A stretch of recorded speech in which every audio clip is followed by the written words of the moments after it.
no need for words. You're safe, and that's all that matters.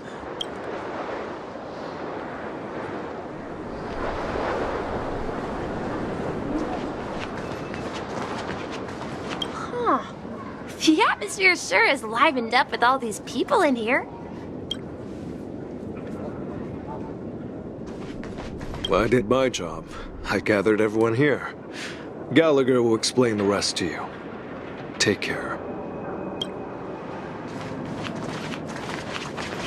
I brought Gallagher here.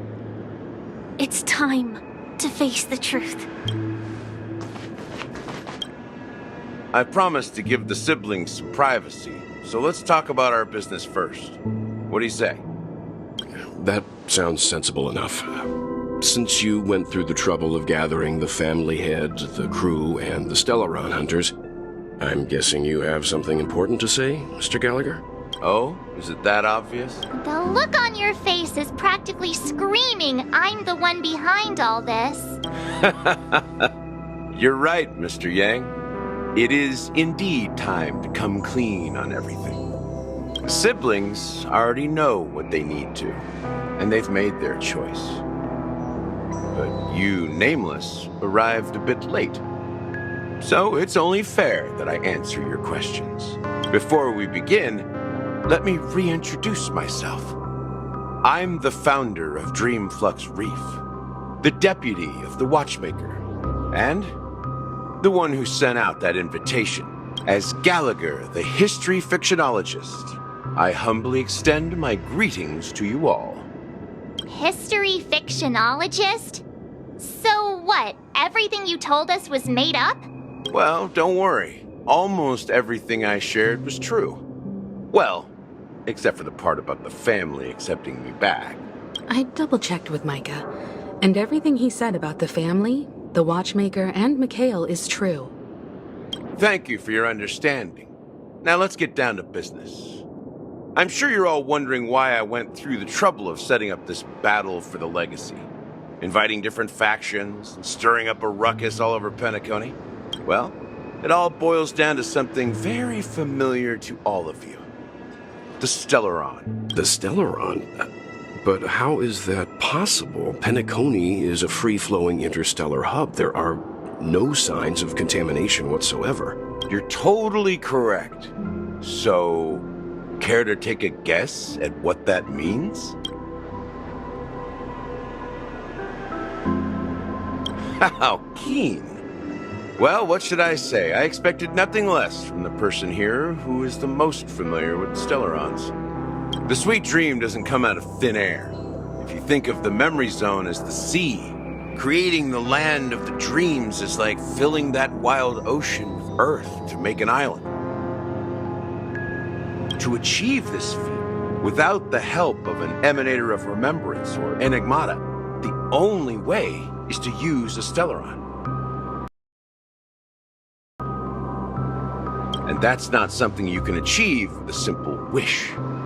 It requires vast quantities of knowledge, time, and manpower. I'm sure you get what I'm hinting at. In Azdana, the planet of festivities itself is a Stellaron disaster. The planet of festivities itself is a Stellaron disaster? It all started a long time ago, back when the Watchmaker and his crew liberated the frontier prison. They faced countless challenges as they began building Penacony from the ground up. That's when the idea of using the Stellaron came into play. The Stellaron first entered the Azdana system during the war. The Nameless warned everyone against the folly of attempting to tamper with such a power, and most heeded their words. But there are always people in the shadows with ulterior motives. The turning point came after Tiernan's death. With two of the Nameless gone, the Watchmaker had to go to the front lines. It was at that moment his rivals saw an opportunity. By the time a representative from the Montour System's family arrived at the Watchmaker's call, the Stellaron had already been activated and was seeping into the primordial synesthesia dreamscape. And I suppose the family happened to possess the knowledge to seal the Stellaron? Not just that.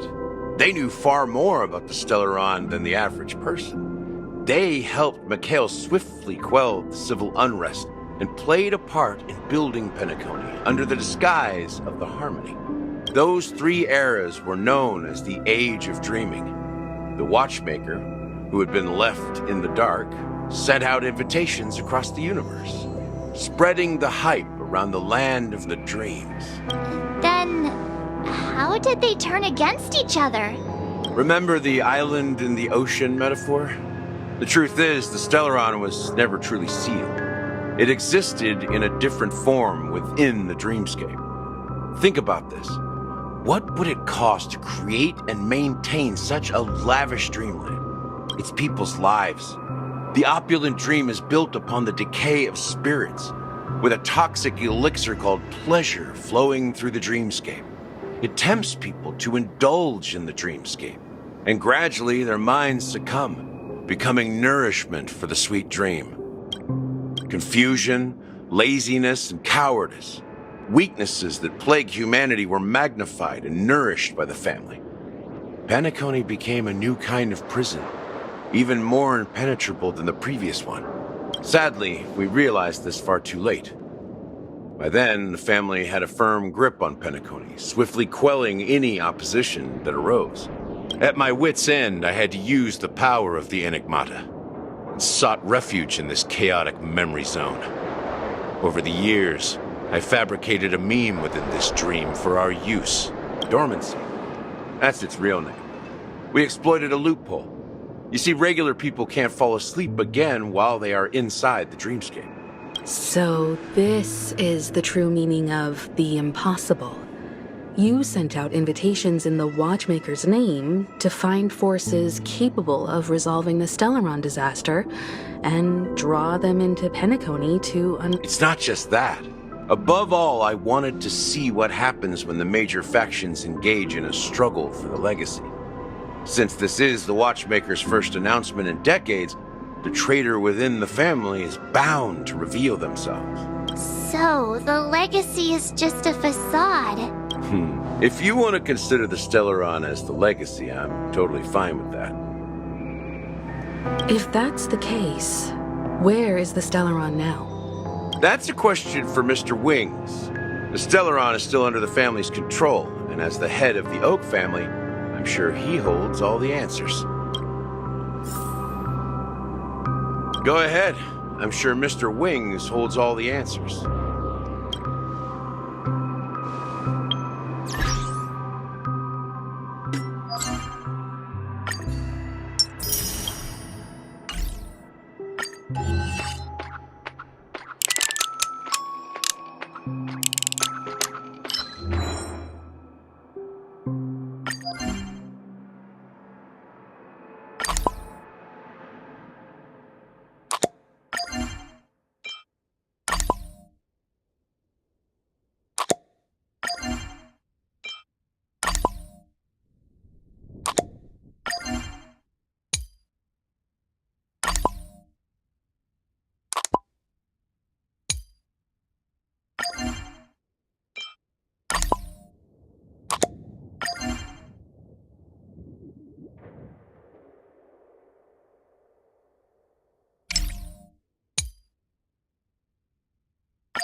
Are you done talking?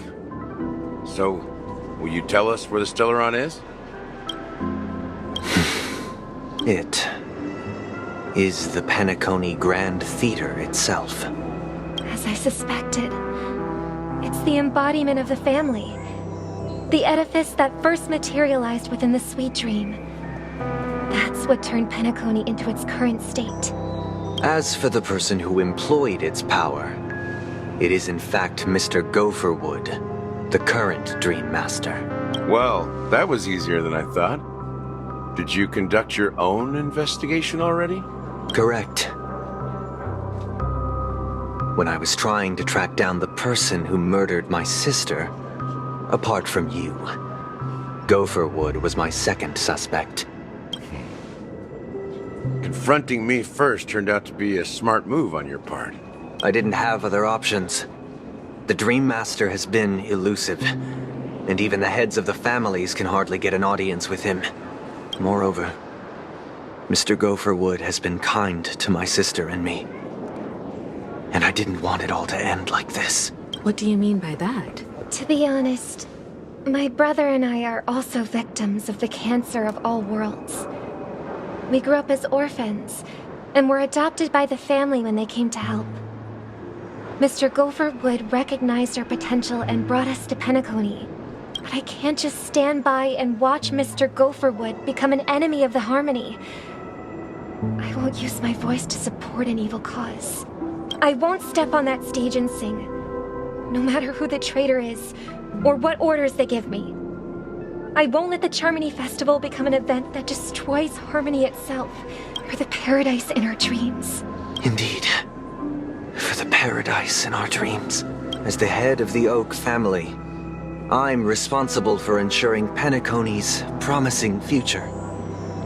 Robin and I will head into the Sweet Dream and confront the Dream Master. And if it turns out that the family has truly strayed from the Harmony, I'll fight alongside you. We'll put the Charmony Festival on hold and make sure Mr. Gopherwood pays for his blood debt. The enemies you are about to face aren't like this old dog here, who can barely even bark. Since our interests are aligned, why don't we team up? Maybe, just maybe, we'll have a shot at success. We have always been following in the footsteps of our nameless predecessors, and there's no reason to stop now. Yeah, we Nameless won't back down from a challenge. Isn't that right, Mr. Trailblazer? That line actually makes me a bit nervous. Rest assured, sitting on the sidelines isn't in our nature. Mr. Sunday, Miss Robin, I'm willing to accompany you on behalf of the Astral Express. Having a third party present should help with negotiations, and could make all the difference if things get ugly. Thank you, Mr. Yang. Thank you all very much. The Charmony Festival is about to start, and time is against us. We must hasten. Everyone, let's gather over here. We still need to make some preparations.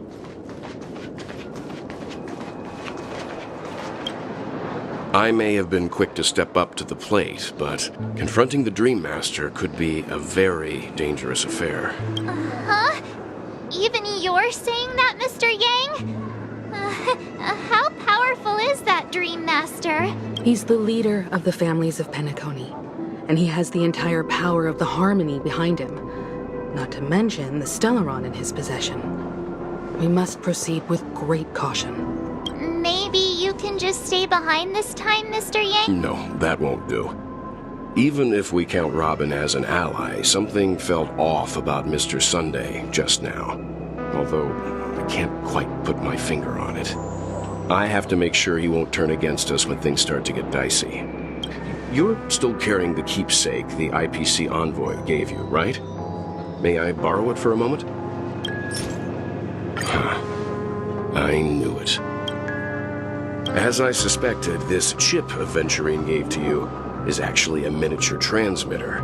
If I'm right, he intends to use it to track your location or contact you when needed. As it so happens, this may actually be of some use in the current situation. Aventurine? Is he still alive? And what does he have to do with our mission to confront the Dream Master? Remember what I said earlier? Working with the IPC is a way to keep the family in check. If negotiations go south and the family show their true colors by going after the Stellaron, I'll use this transmitter to send a message to the IPC. It'll be just the opportunity the IPC ambassador was hoping for. The only question mark in all of this is Venturine's current status. But the IPC is always listening, especially senior strategic investment department heads like him. Getting the message across shouldn't be a problem. Good luck to you, Welt. Well, you take care too. If anything goes wrong, don't worry about me. Just make sure to seal the Stellaron. Spoken like a true hero. Even if the Dream Master is innocent, the family's corruption runs deep. I won't make the same mistake Mikhail did. Let's wish him the best of luck. Don't you have something else to tell us, Gallagher? Why would you say so? Before we departed, the conductor asked us to inquire about the 3 nameless in Penacony. We've already collected intel about Rosalina and Tiernan, so the only one left is Legwork, if I'm not mistaken. We've already met him somewhere, haven't we? It's not enough to say meet, but the answer is pretty obvious. After all, I've hinted at it in quite an evident way. I've been watching over you ever since I received the reply from the Astral Express. And I've seen the great effort you all put into linking different realms together across the cosmos. And now, after getting this far all in one piece, you have truly proven yourselves. Miss Himiko, were you the one who repaired the Express and got it sailing through the cosmos again? Yes. And you two, young Nameless, you have very interesting life stories and extraordinary skills.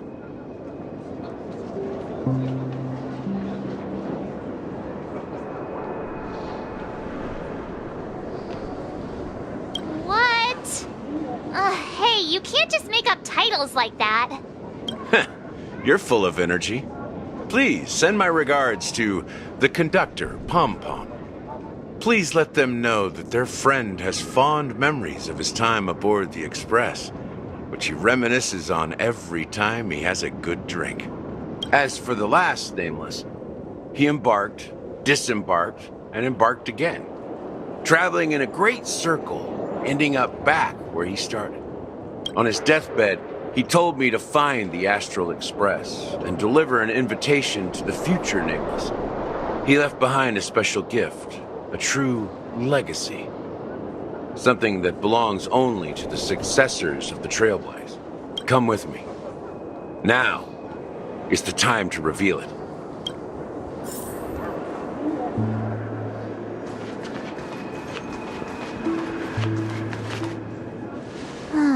Back here again. Sometimes I feel like you're still alive, old friend. Like you've still got so much to say and do. I've kept my promise, brought the future Trailblazers you've waited so long for. I don't know why you were so obsessed with that train, but I remember your last words. Don't let us down, old man.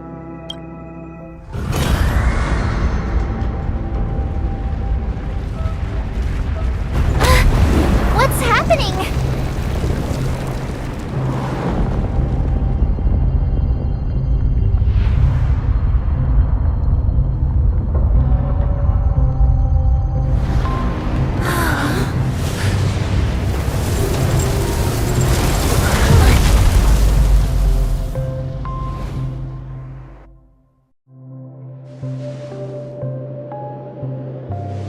Go ahead.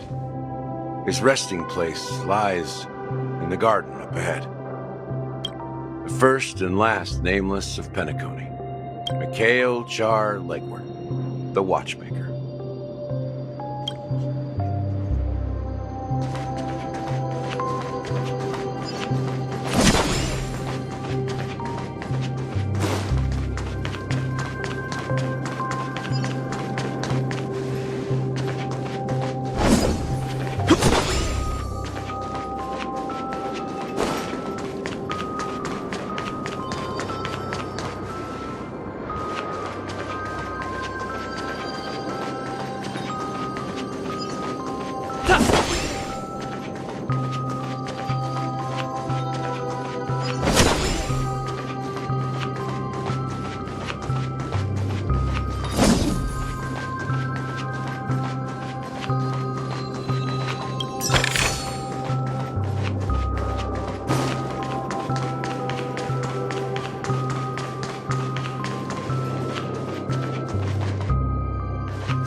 Sure enough, the Watchmaker is the third nameless. Even I could guess that one. The legacy he left behind was a dream bubble. I believe inside that bubble, there's something that holds meaning only for the nameless. After all, when I checked its contents, I found nothing inside. Maybe some Trailblaze runes? Even more enigmatic than me. Well, let's have a look.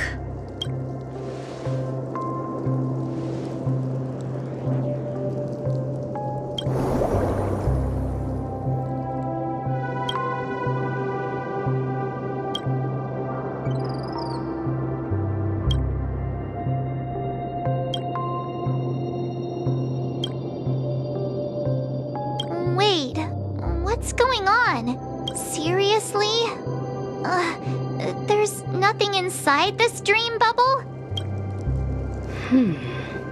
How could a dream bubble be empty? Just as I suspected. That old man always had this strange belief in the nameless and the Trailblaze. And I never understood where he got that confidence from. Especially since he never managed to get in touch with the Express while he was alive. I could never figure out what was going on in that old man's head. But this empty dream bubble is so typical of him.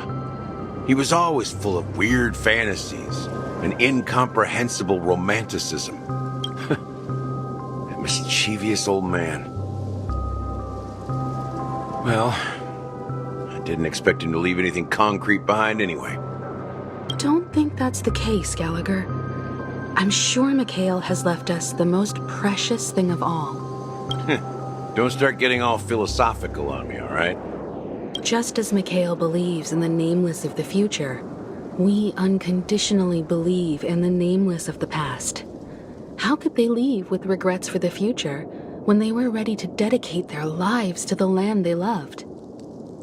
There must be something contained in this dream bubble. It's just we haven't figured it out yet. You also have faith in the Watchmaker, don't you, Gallagher? Well, I'm a follower of the Enigmata. My philosophy forbids me to have faith in anything. That's why I understand what faith means in the path of Trailblaze. And I also want to know what he left behind. I'll leave it to you guys then. Can I borrow your pet? I need to make a trip back to Golden Hour and check something at the Dreamscape sales store. It's for Mikhail, and for the future of Penacony. Welcome to the Reverie Hotel. How may I help you? Greetings. We're the Nameless from the Astral Express, and we'd like to check in. The Astral Express? But I thought... Yes, my companion's already checked in. My name is Dan Hung, and I believe my personal information is recorded in your system. I see, but your companion said you wouldn't be coming due to a change of plans. Now the plans have changed again. And you are... Me? I'm Pom Pom, a new nameless who's also with the Astral Express. He's my fellow trailblazer. We responded to the family's invitation before he boarded the Express, so he wasn't registered in your system. Is it possible to accommodate him as well? Oh, I see. Another one of the Nameless had a similar situation. Seems like a lot of people are joining the Trailblaze these days. Since there's a precedent, it shouldn't be a problem. Just give me a second to contact your companions. I'm sorry, dear guests, but it seems I'm unable to reach the other members of the Astral Express. What do you mean by unable to reach them? My apologies. This is the first time I've encountered a situation like this. However, the system indicates that those guests are still in the dreamscape. How about this? Give me their room number, and we'll go check on them ourselves. I'm afraid that's not possible. I need to verify both of your identities before I can share any guest information. How about you just wake up someone? Let's say, Welt? but there are strict rules regarding forced awakening. It cannot be done without the proper clearance. So nothing works, huh? What's your solution then? Are you saying we sleep here? At the reception? Please be patient. We need to contact your companions in order to confirm your identities. And now it seems you need to confirm our identities before you can contact our companions. It seems so. Oh, fudge. Look, nothing personal, but if you can't handle this, go find someone else who can. Please calm down, dear guests. I do recall that Mr. Sunday, the Oak family head, personally handled this issue earlier. Oh, please wait a moment while I contact him. I don't think she's trying to give us a hard time. She really just doesn't know what to do. I have a bad feeling about this. You tried to contact them on the express earlier, but they didn't respond. Something doesn't seem right. I need to leave for a moment. You can stay here with the receptionist. Sure thing.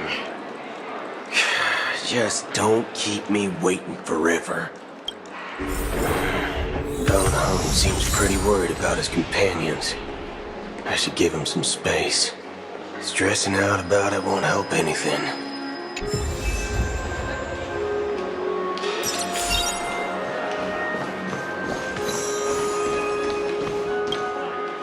The Charmony Festival is about to start! I'm so excited! Hey! You guys here for the Charmony Festival too? Well, I didn't come all the way here specially for the festival. Honestly, I don't really even know what it's about. But I heard it's a lot of fun! Well, back in my homeworld, Anaria, we have festivals like that all the time. My dad threw me a birthday party one time that was just as extravagant as the Charmony Festival. Oh, come on! The Charmony Festival is a once-in-an-amber era event. How can a birthday party compare? Well, you never know, right? Maybe on her world, birthdays only happen once in Amber Era. Anyway, let's forget about that. Have you heard about the, unsettling things happening in the dreamscape? Unsettling things? What could possibly go wrong? It better not ruin the Charmony Festival! I've been looking forward to it! Relax. With a big event like this, there's bound to be lots of gossip and rumors. Don't worry. If anything does happen, the family will be on top of it. Oh, that's a relief. I didn't come all this way to see the festival go down the drain. Well, looks like I won't get any fudging clues out of these two. They're clueless.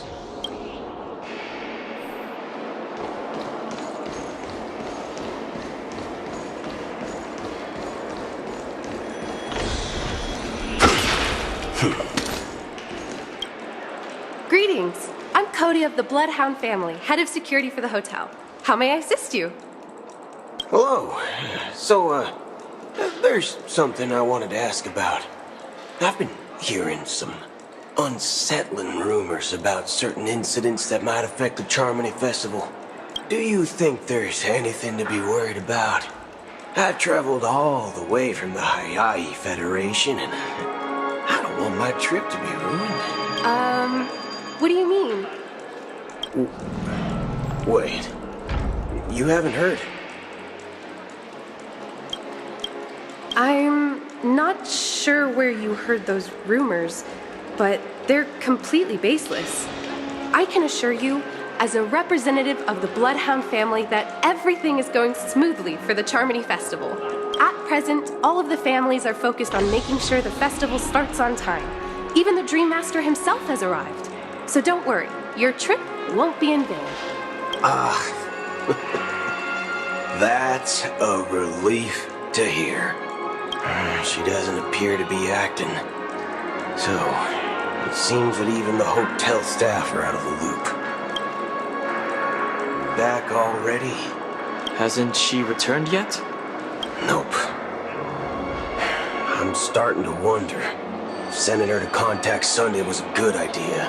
Neither the staff nor the guests seem to know anything about what's happening in the dreamscape. And wherever we go, all we see is people enjoying themselves. Definitely not a good sign. I agree. Another unusual thing is that the Oak family is supposed to be in charge of organizing the council and managing everything inside and outside the dreamscape. However, I walked around the hotel but didn't meet a single member of the Oak family on such an important day. Well, I'll be forked. If I remember correctly, the head of the Oak family is that Sunday guy. We shouldn't linger here too long. Let's go back to the Express for now. Not so fast. Have you ever robbed VIPC? Bro, if you run away now, everyone will be chasing after you. Are you suggesting we sit here and do nothing? I wouldn't say do nothing.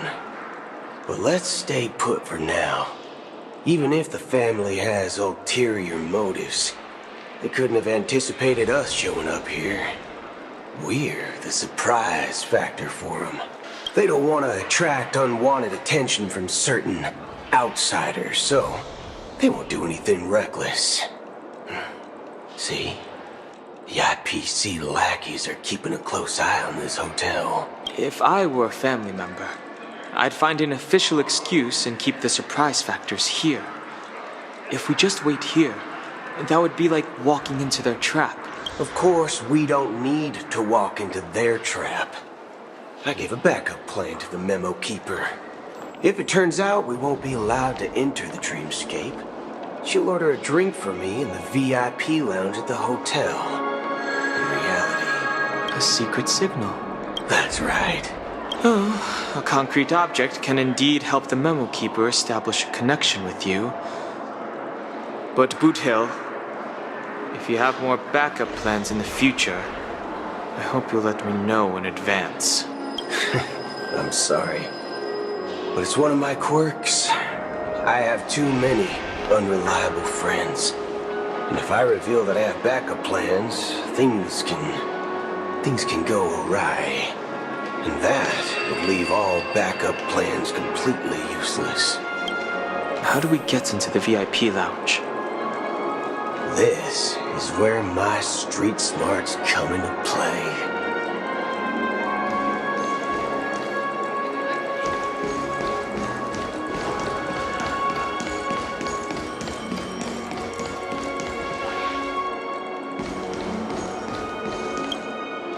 You're the lobby manager, right? Yes, I am. How may I assist you?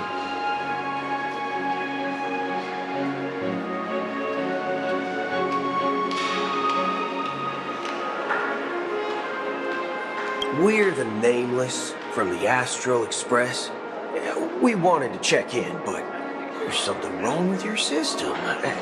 The lady at the front desk said she would contact the manager, but now she's nowhere to be found. Now, we've been waiting here forever, without any food or water. What the fork, man? Is this how the family treats its guests? Is this your idea of street smarts? Starting an altercation?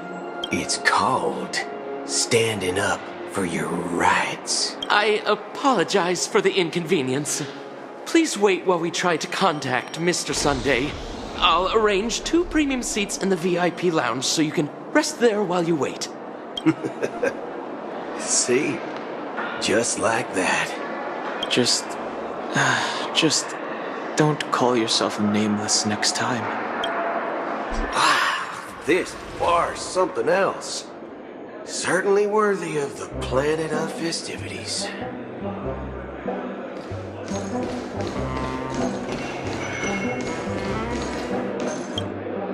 Good evening, gentlemen. Hey, I have an order for a bottle of Hasdana's White Oak. Can you help us find it? Hasdana's White Oak? I think there might be a misunderstanding. We don't serve that here. Oh, no way.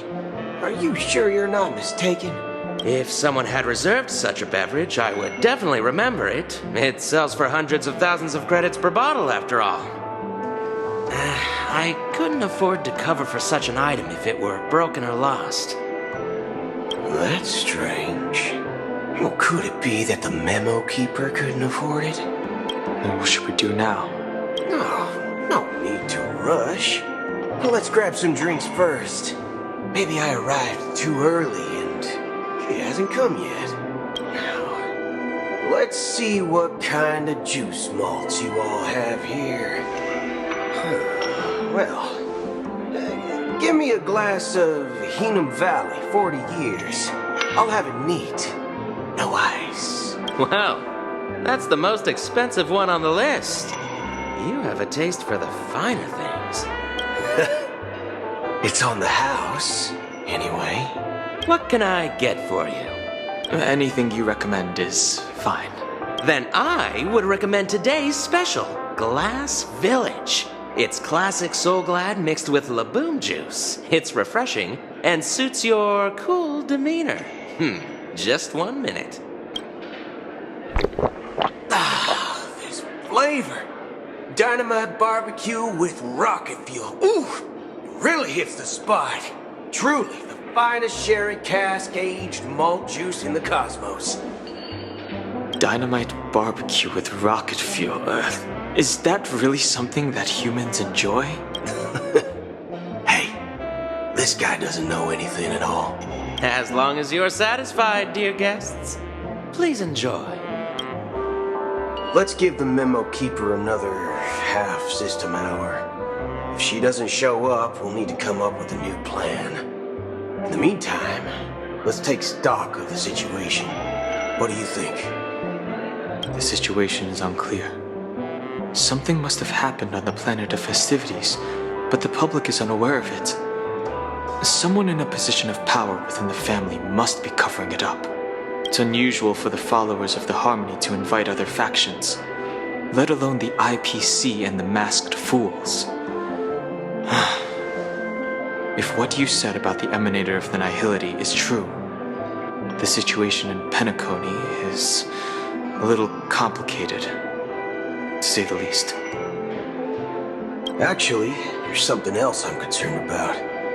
Regarding Acheron. As you know, the faction that follows the path of the Hunt are some of the most dangerous folks in the cosmos to mess with. Who in their right mind would impersonate the Cienjo Alliance or the Galaxy Rangers? It's like asking for a death wish. Isn't there a saying among the Cienjo people that the Rainbow Set lets their luck's arrow do all the beating? Talking. Do all the talking. Well, you know what I mean. Even though the Galaxy Rangers have been out of sight for years, we've been keeping an eye on this region. Even the dumbest criminals know better than to mess with the Annihilation Gang, much less the Rangers. But that Acheron lady, she doesn't seem like a lunatic at all. On the contrary, she's highly logical and organized. She knows exactly when to hold back and when to strike without mercy. And you believe that someone like her would have an ulterior motive for impersonating a Galaxy Ranger? I'm not entirely sure, but I do have my suspicions. Maybe she knows a Galaxy Ranger, or perhaps she's trying to lure us out for some reason, which I can't figure out. Anyway, what worries me more are the anomalies within the family. They've summoned followers from various paths for the festival. No matter how generous the family might be, this move seems highly unusual. Unless the invitations weren't sent by them. If that's the case, it's even more intriguing that the family insists on organizing the Charmony Festival, despite the chaos. Maybe it's Shipei the Harmony pulling the strings. You find it beyond human understanding because it wasn't arranged by humans at all. People do stupid things out of irrational impulses. They abandon their principles when self-interest is involved. They believe in things they know they shouldn't, and fudge, they even break their own rules. But Eons don't. They stick to their determined path and never turn back, even if they reach a dead end. You think Shippei's will is behind all this? It may not necessarily be Shippei. There's definitely some higher entity involved. I know it may sound pessimistic, but if human free will were reliable, why would we even need Galaxy Rangers? It's much simpler when you boil it down to the eons and paths. Like how Lon always follows the path of the hunt, or how the Express stays true to the Trailblaze despite Akavilli's disappearance. But in my opinion, Akavilli's fall holds significance for the Nameless. Oh, so you're saying the Nameless now have to take responsibility for their own choices because their absolutely right leader is gone? Exactly.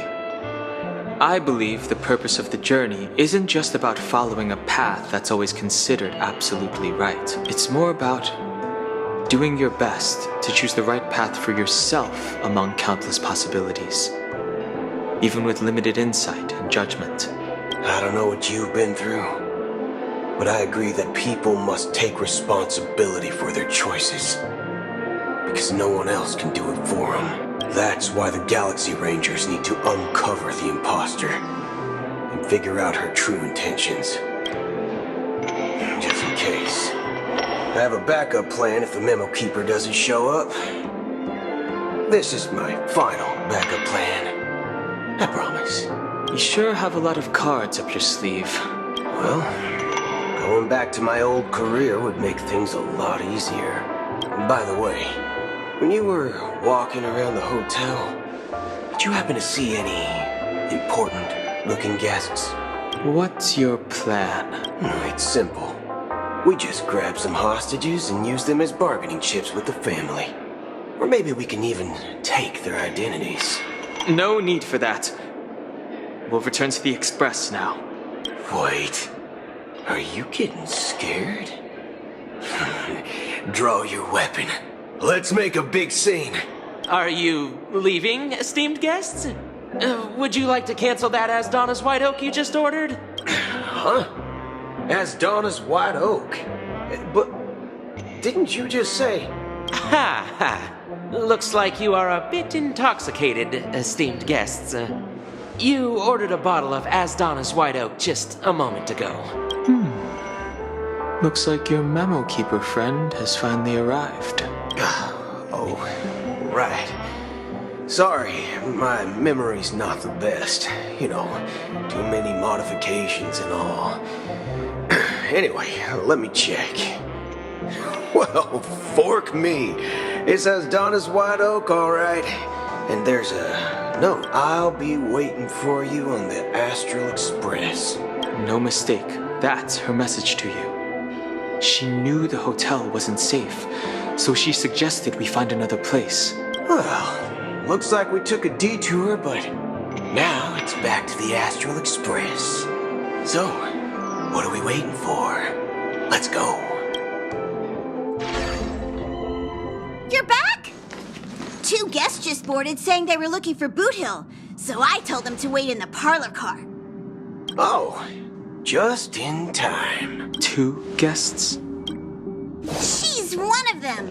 Look, we welcome all passengers on the Astral Express, but sneaking in like that? You have no regard for etiquette. My apologies, conductor. It was an oversight on my part. I assumed you were already acquainted with the garden. Given the chaotic situation in Penacony, the Nameless are the only ones we can truly trust right now. You are the Memo Keeper. Pleased to meet you, Dan Hung. I've seen you in others' memories.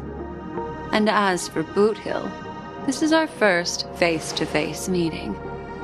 I hope you enjoyed that bottle of Astana's White Oak. You sure have a refined taste. Finally, Memo Keeper. Well, let's cut to the chase. Spill everything you know. That's precisely what I intend to do. But before that, please allow me to introduce myself. My name is Black Swan, and I serve the Garden of Recollection as a memo keeper. As for Acheron's story, I'm sure she knows it better than I do. Greetings. I'm Acheron. What? You Garden of Recollection shirtbag! You betrayed me! I apologize, but she did that at my request. Due to certain reasons, I have been exiled by the family. Thankfully, this memo keeper came to my aid and helped me escape their surveillance unnoticed. To be honest, it was more like stalking than helping. And the process was far from unnoticed. But we did escape. I asked her to guide me to a place beyond the family's reach and to contact a few trustworthy individuals. Namely, all of you. Trustworthy? Son of a nice lady. You think I'm dumb or something? How about this? I'll put a few bullet holes in your head and see what secrets spill out. Then, we can talk about trust. It doesn't have to be like that. I'm willing to answer all your questions, but not right now. If my cover hadn't been blown, we might have had more time, but at the moment, we don't have any other options. No other options? What do you mean? This is the only way I can ensure everyone's safety. I kindly request an immediate warp jump out of the Astana star system. This passenger is requesting... As far as I can tell, she's not a threat, and seems to be telling the truth. I've briefly traveled with your companions and know their whereabouts, Dan Heng. Please rest assured, your nameless companions are safe, but they need our help. As for Boot Hill, you may have guessed, I've been waiting for you. Galaxy Rangers are known for their elusive nature and limited contact with each other, so this was the only way I could reach out to you. Only by doing this can I find a true Galaxy Ranger and fulfill a long-standing promise. To return his relics to their rightful owner. Someone once told me that every rainfall is like a gift from the heavens, a sign of their mercy upon the world. Raindrops are said to be the tears of the gods, shed in response to the sorrows of the world. Their constant pouring is a reminder that the gods haven't abandoned us yet. So, how long has this rain been going on for? I used to believe, just like you, that it would eventually stop. Years. Looks like the god you mentioned doesn't exist after all. Well, let me share a story with you. Mortals who walk the paths are like sailors on a vast ocean, leaving behind a trail that creates countless ripples of possibilities. These ripples last longer than the fleeting lifetimes of humans, and for some, their presence leaves such a strong mark that it's reflected in the waves. Like those shadows on the ocean. Sin-thirsters, the obsessions of the Pathstriders.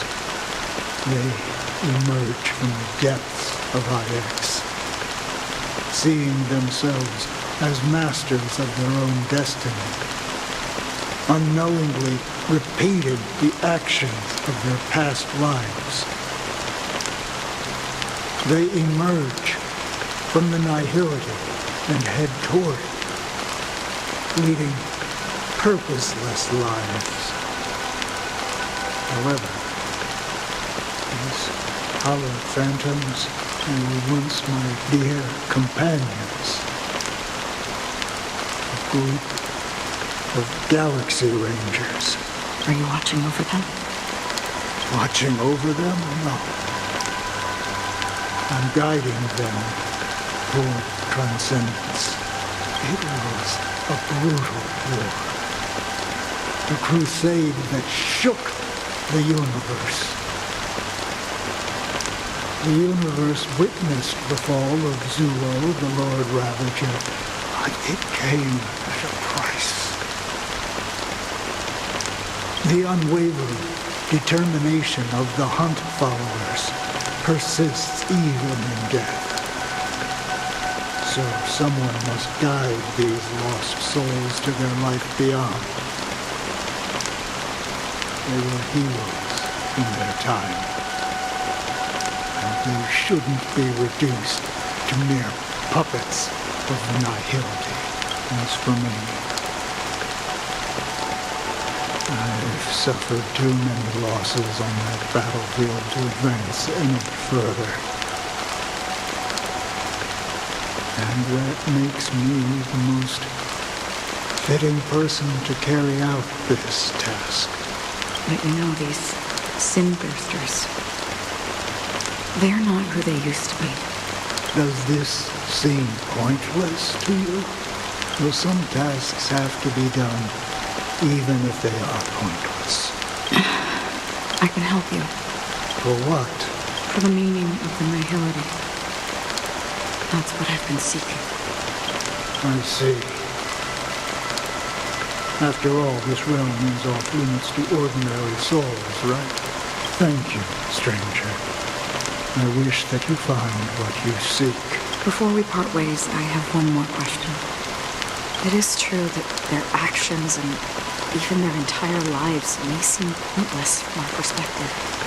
But if, and it's just an if this is what the departed ones expected, should we try to change it? A good question. And a profound one. I don't know the answer. What I do know is that one day I too will pass away. I hope that when that day comes, someone will stand at my grave and place a bouquet of flowers.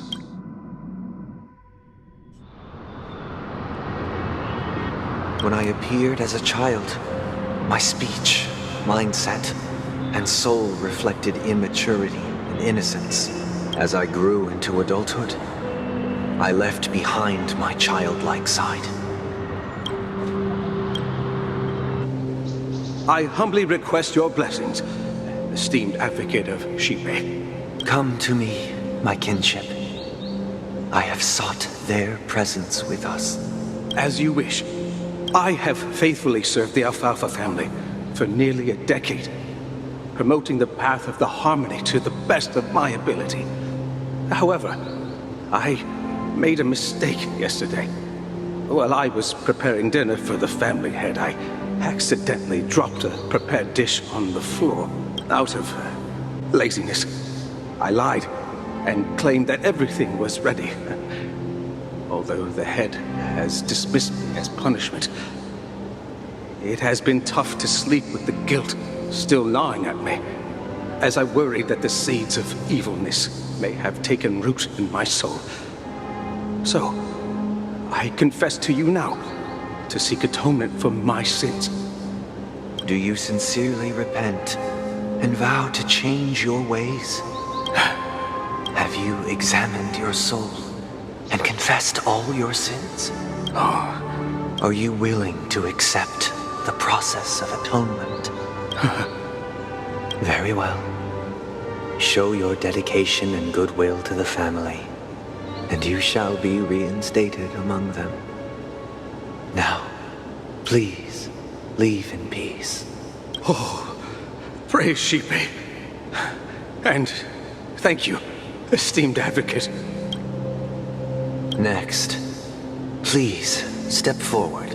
I wholeheartedly confess to you. Please, pardon my sins. Rest assured, I have implored their presence to be with us. As long as you are sincere, absolution will be granted. Oh, great. You know, I arrived in Penacony as a stowaway. I sold everything to get a ticket. My house, my land, and my 2 children. I see. Please, go on. My children were starving, and I hoped they'd have a chance at survival if they became slaves here. If I can strike it rich here, I'll lift them out of that situation and give them the life they deserve. But the Bloodhound family got wind of it. They're on my tail, hunting me down. I thought I could bring my kids here. It was all my fault. All my fault. The family is ready to forgive all sinners. I'll ask the Bloodhound family to cease their pursuit. You don't need to live in fear anymore. Oh, thank you. Thank you. I'll work my hardest to redeem my children and make them part of the family. Praise the harmony! Next, please step forward. Hey! Long time no see, Mr. Sunday. The most esteemed individual in Penacony, and the next leader of the Oak family, right? I have sought their presence with us. Let us proceed. Sure. Let's just get this over with. I have sinned. Please forgive me. I wasted half a pizza at breakfast and a bottle of Soul Glad. That's it. Nothing more. When we wrap this up, I've got a Robo-Ball game to catch, you know? Do you seek to atone for your sins through good deeds? My sins? Starting to sound like a saint, huh? Well, let me tell you something. Neither the family nor you have the right to judge me. You think nobody knows what your precious family has done? About the watchmaker? Huh? Don't kid yourself, Featherbrain. Those dream chasers might be fooled by your act, but don't fool yourself. Before you start spouting off your holy verses, answer me this. Where does the power of the Oak family come from? And your power? What makes you think you can sit there all high and mighty, looking down on everyone else? Well, I've spent enough time in confession today to enter the Harmony's paradise, right? Then I'll take my leave. Good luck with your election, and, don't make me regret my investments in you. Oh, revered triple-faced soul, hear my doubts. Who can judge the strong when their power hides their crimes? Who can vouch for the weak when they will pay any price to survive? Who can comfort the purest souls when even they get led astray? If the strong defending the weak is truly the foundation of paradise, then who is responsible for the suffering and anguish in this wretched world? Brother? Brother? Brother, are you all right? I'm fine. I've been working long hours, and I just made a trip to Dreamflux Reef and back. So, I'm a bit out of sorts. But it'll all be over before we know it. You've been working non-stop on the Charmony Festival, Mr. Sunday, and no one could have predicted this incident. Even if the Stellaron does pose a grave threat, I still feel sorry for all the trouble we've caused you. No need to worry about troubling anyone. The Charmony Festival was meant to spread joy and harmony across the cosmos. But now that we know the truth, I'm afraid we'll have to cancel it. It has always been our wish to make everyone happy, so we'll do our best to explain everything to the Dream Master. I'm sure he'll understand, even if the negotiation does not go smoothly. I'll refuse to go on stage. Without the Chord Master, the Harmonious Choir would not arrive, and the Charmony Festival would be just a grand performance, and nothing more. I'm relieved to see your determination. You know, since arriving in Penacony, we haven't had any contact with this Dream Master himself. I'd heard of the heads of the 5 major lineages, but the Dream Master is a mystery to me. The Dream Master rarely grants an audience, even for us. But, given the urgency of the situation, he's agreed to meet us in person. Perhaps you'll be the first guest to meet the Dream Master in years, Mr. Yang. Let's hope we can reach a consensus that satisfies everyone. Indeed. Let us hope so. It's about time. We'll have to get ready for the meeting. I apologize for any inconvenience caused by the urgency. Don't worry. I'll be waiting here. It's Mr. Sunday! Hey, come over here! Mr. Sunday. Hey there! Okay, see the moon in the sky? It's about the size of the cap on my Soul Glad bottle. If I just reached out my hand, I could grab the moon, couldn't I? The moon? You mean the Grand Theater? Yeah. Look at me. I've been away from home for too long. I must be missing that moon.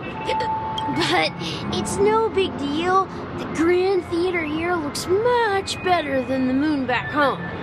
It's just magnificent. They told me not to sell everything I had just to come to Penacony. How short-sighted. Selling everything you had? Why would you go to such lengths? Why? Can't you see? Life back home is miserable. It's not really living at all. It's better to be here at Penacony. No pain, no worries about tomorrow, just sweet dreams. You can do whatever you want. That's what I call living. Yeah. Is this truly living? Huh? What did you say, young lady? I didn't quite catch that. Oh, it's nothing, sir. You see, the traffic on Glock's Avenue can be dangerous. How about I ask a Bloodhound family member to escort you to Ideen Park over there, so you can continue enjoying your sweet dream? Oh, yeah, that's a great idea. Wow, no wonder you were the leader of this sweet dream. You're totally a lifesaver. See you around, Mr. Sunday, and it was nice chatting with you. What's up, sister? This is the land of the dreams. But why do they live like this? The man we ran into, he doesn't seem happy at all. Even though sweet dreams are nice, they're just illusions. But for him, they're the only way to survive, even if it means giving up on reality. That's not really living at all. I suppose you have a point. But, in my opinion, that's how most people live their lives. Why do you say that? You think that man is not actually living, but that's not quite accurate. Even without Penacony, people create their own illusions called self-value. People believe they have a predetermined value to fulfill. Gaining value means gaining power, and those deemed worthless are seen as the weak. However, value doesn't come out of thin air, and there's a limit to it. To accumulate value, people have to take from others. So, the weak get exploited and oppressed. Are you suggesting that this is not how things should be? Exactly. But, ironically, people don't think there's anything wrong with it. Because the survival of the fittest. That's where all the tragedies in the world come from. People come to the sweet dream in Penacony to escape from that reality, and find solace. No tragedies exist here, only happiness, although in its nascent form. Isn't that the same paradise we yearn for in our dreams?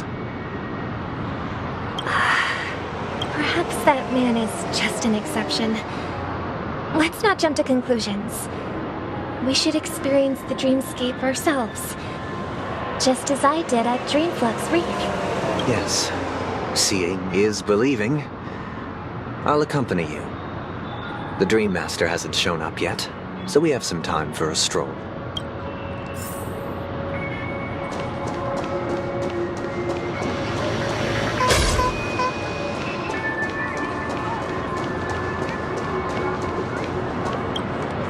Glad to meet you again, Robin. How are the preparations for the Charmony Festival coming along? We're all so excited about it. It's going smoothly. Thanks for making the trip to join the festival. You're too kind, Robin. It's a pleasure to have guests from all over the universe celebrating day and night. I can't stand being lonely or bored, so this jubilant dreamscape is perfect for me. But if this went on forever, would it get boring too? Nah, not at all. Who would get tired of having so much fun? Every day, you get to wear fancy clothes, explore all sorts of dream bubbles, indulge in delicious food without gaining weight, and you never get old or sick. As long as you can afford a room, this place is the ultimate paradise. But you know that only a few things can be brought back from the dreamscape to reality, right? That's exactly why I don't plan on bringing anything back. Just enjoying the dream itself is good enough for me. I mean, I'm not one of those long-living species. I only have around 60 or 70 years in this lifetime, and there's so much to worry about. Being happy here is pure bliss. Only in this sweet dream can I truly feel like I'm in control of my life and fate. Who would want to go back to reality after experiencing this bliss? I see. I genuinely wish you all the happiness in the world. And I wish you a fantastic performance, Robin! I'm off to the Blue Hour for the ball. See you later. Seems like that guest's perspective didn't resonate with you either. She had a valid point. And I could sense her genuine happiness. It's just that... What you're trying to say is, she thinks she's in control of her life. But in reality, she's just escaping from reality and seeking solace in this sweet dream. Once she steps out of this sanctuary, everything will be lost. Well, she did make mention of being able to afford a room. Didn't she? However, the paradise in our dreams, it doesn't have to end. No. And the paradise we yearn for shouldn't be just a fleeting dream either.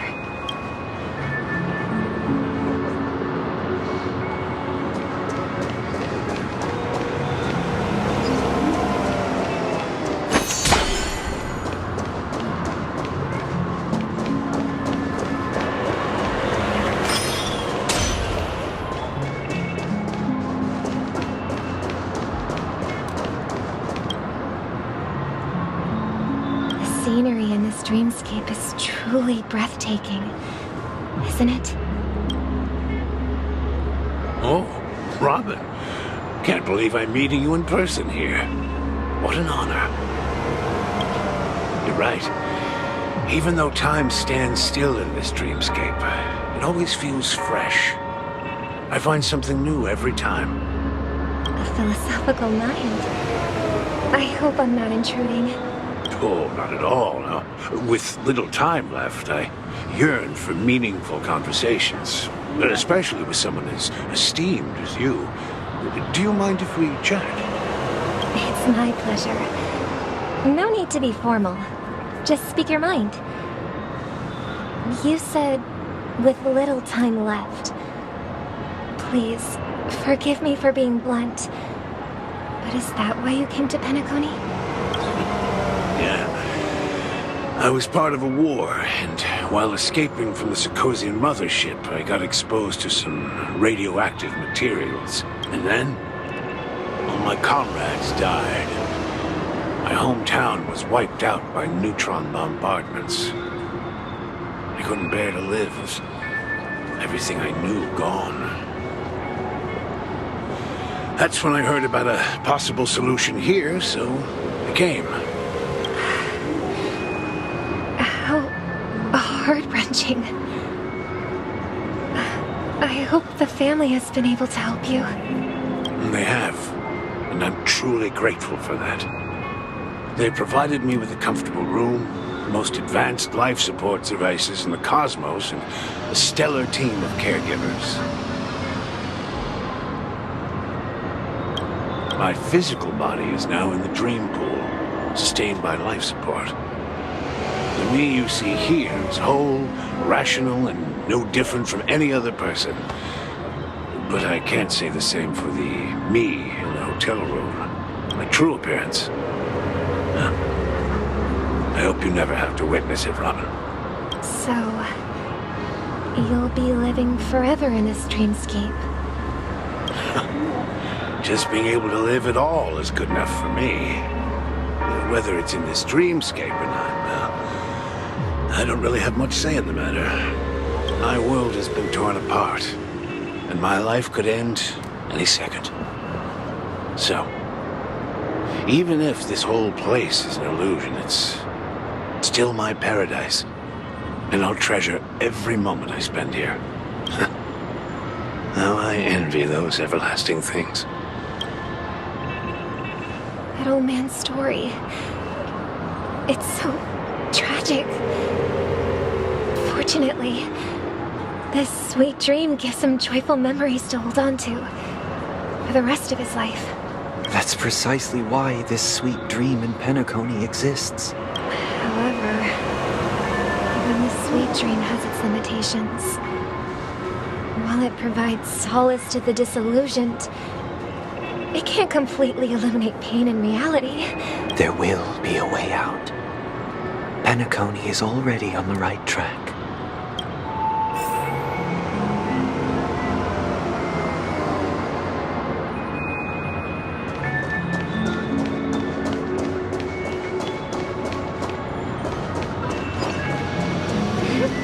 Look what we have here.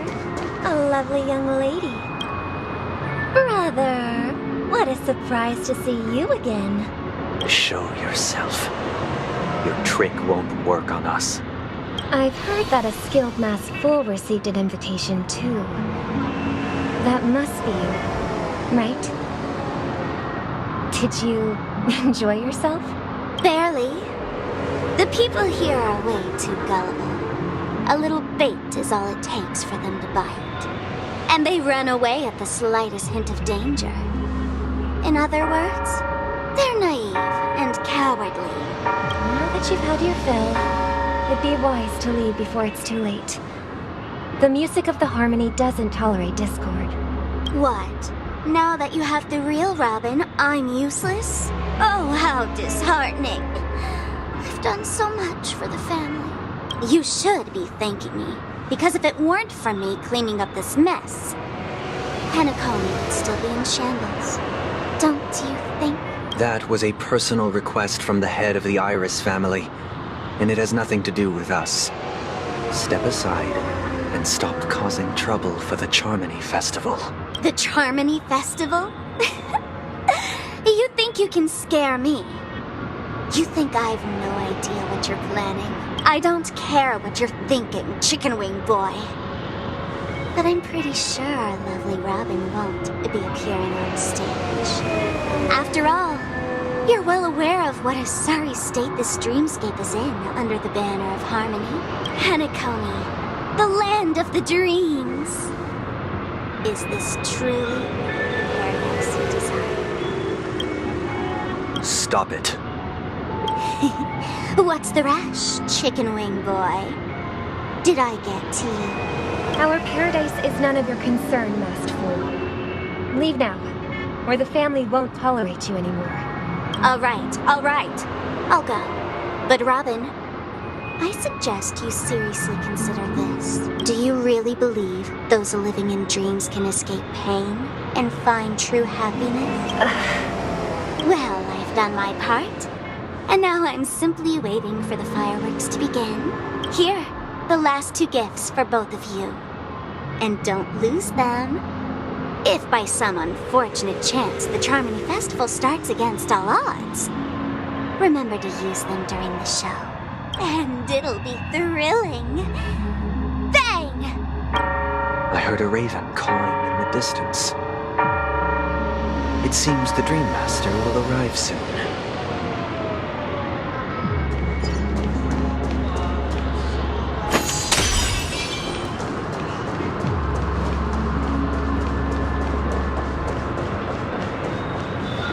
Let's wait here for the Dream Master to arrive. Okay. By the way, brother, I heard you no longer have a sweet tooth.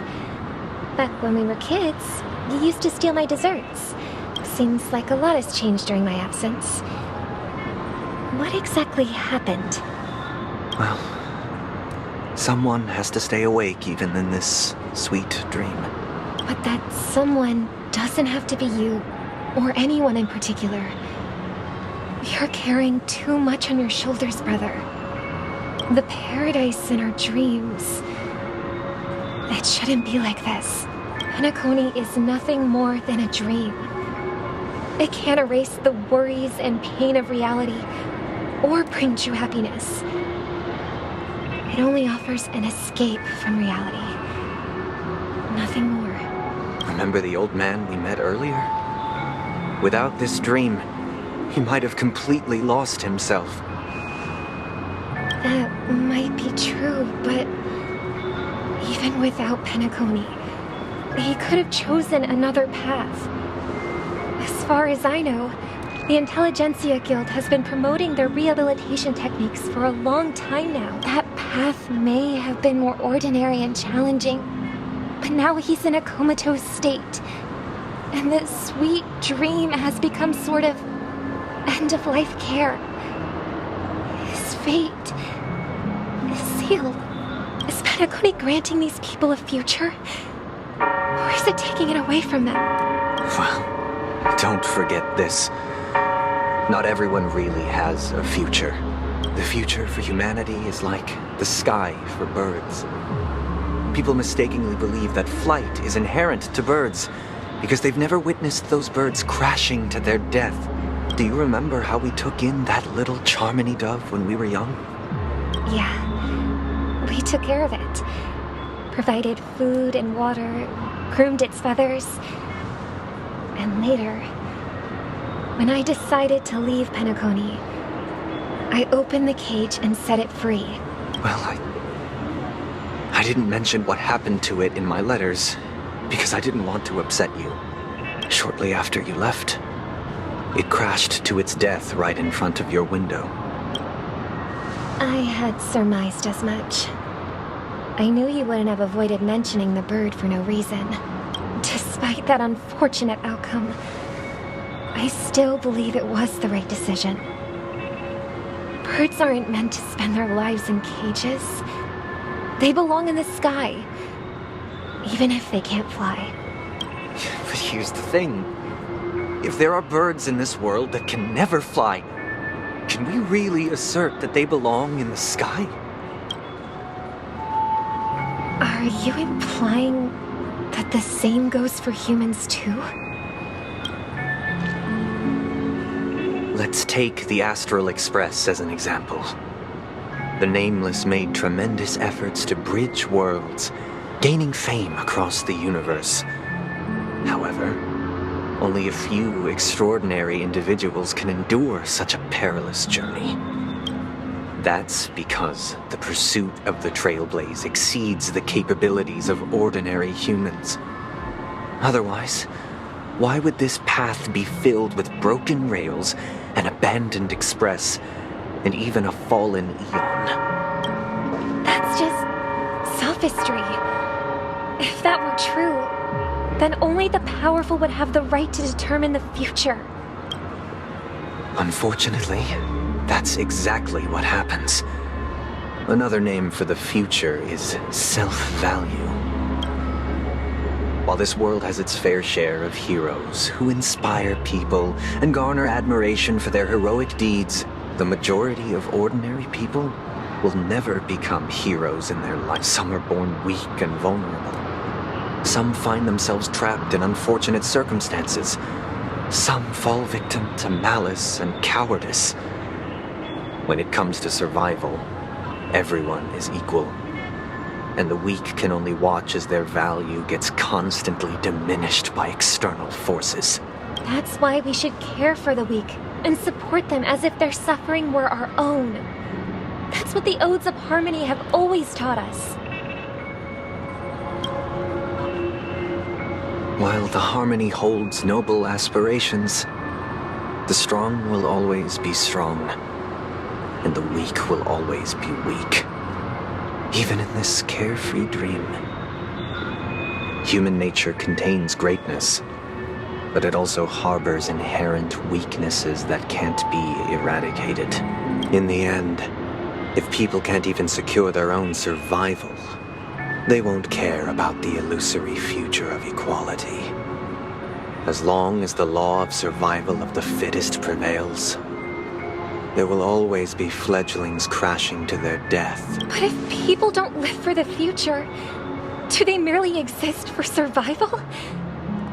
If even you, my brother, don't believe that the Harmony will save the weak, then which eon can make our dreams come true? People often forget that when the first bird took flight, the entire world envisioned a future where no more fledglings would ever crash to their death. Are you reading, sister? What are you reading? Mr. Gopherwood gave me a picture book. It's about the story of the harmonic strings. If I could become a chord master, I'd like to summon Dominicus, the harmonious choir. I want to sing with everyone and spread our wishes so that all can feel happiness and joy. I see. Then I would summon the harmonious choir too. Don't you have a wish of your own, brother? Of course I do. It's just that it includes your wish and everyone else's. I long for a true paradise where... Then let's build a stage there and invite everyone to our performance so that both our wishes come true through the power of the harmonious choir. It's a deal then. Yeah, it's a deal. But how can I become a chord master? Maybe you'll have to become a star first.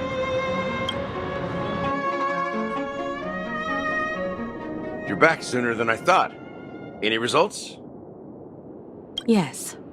And now, it's up to us to forge ahead. Since his last will has now been conveyed, my final mission is complete. But pardon me if I sound curt. It's good to have determination. The path Mikhail left for you is not an easy one to tread. Why else would he have chosen to sleep in solitude, staking everything on some nameless in the future? But you have the numbers, and in numbers comes strength. So that might just delay your inevitable a little more. Got any more encouraging words? As I see it, relying on Welt's negotiations alone is far from enough. Regardless of whether the other party will be compliant, negotiating simply allows us to meet them as equals and won't grant us an upper hand. Penacony is our rival's home turf, and we already have very few chips left to play with. Rather than idly sit around while the family's got us blocked off, an offensive approach might be a wiser course of action. We're more familiar with the Stellaron's properties than most, and since it's the key to stabilizing the sweet dream, it's vital to the family's interests. By attacking their core interests, they're bound to retaliate hastily. And as the saying goes, haste makes waste. That's right. As long as we pose a threat to the Stellaron, either with words or otherwise, we have a chance at gaining the upper hand. But the problem is, on the eve of the Charmony Festival opening, how exactly are we going to get close to the theater? Family security will be airtight, and if we brute force it, even if we succeed, it's too risky. So, no one's gonna say anything? Then I'll raise my hand. I know the answer to this question.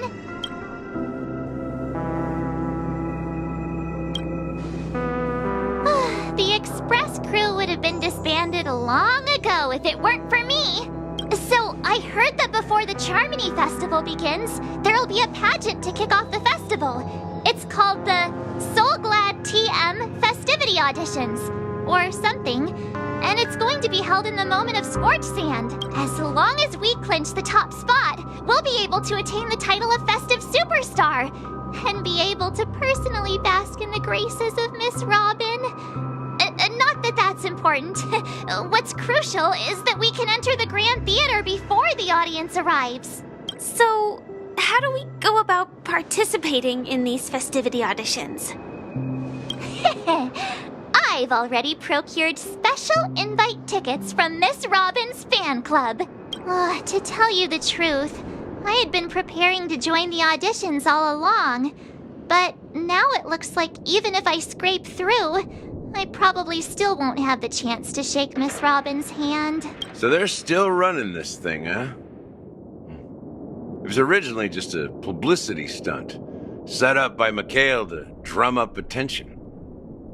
But it looks like it might be worth a shot. We'll follow Marge's plan. Mr. Gallagher, will you be joining us? I'm afraid I won't have the time. As a virtual character, I've already completed my final mission. Whether Penacony can awaken from this dream is all down to you. Should we ever cross paths again? I'd love for you to visit the Express. All right. I'll have to add to that data bank of yours you've got on the Express. And Miss Firefly, we thank you for all your support. We're faced with a formidable enemy.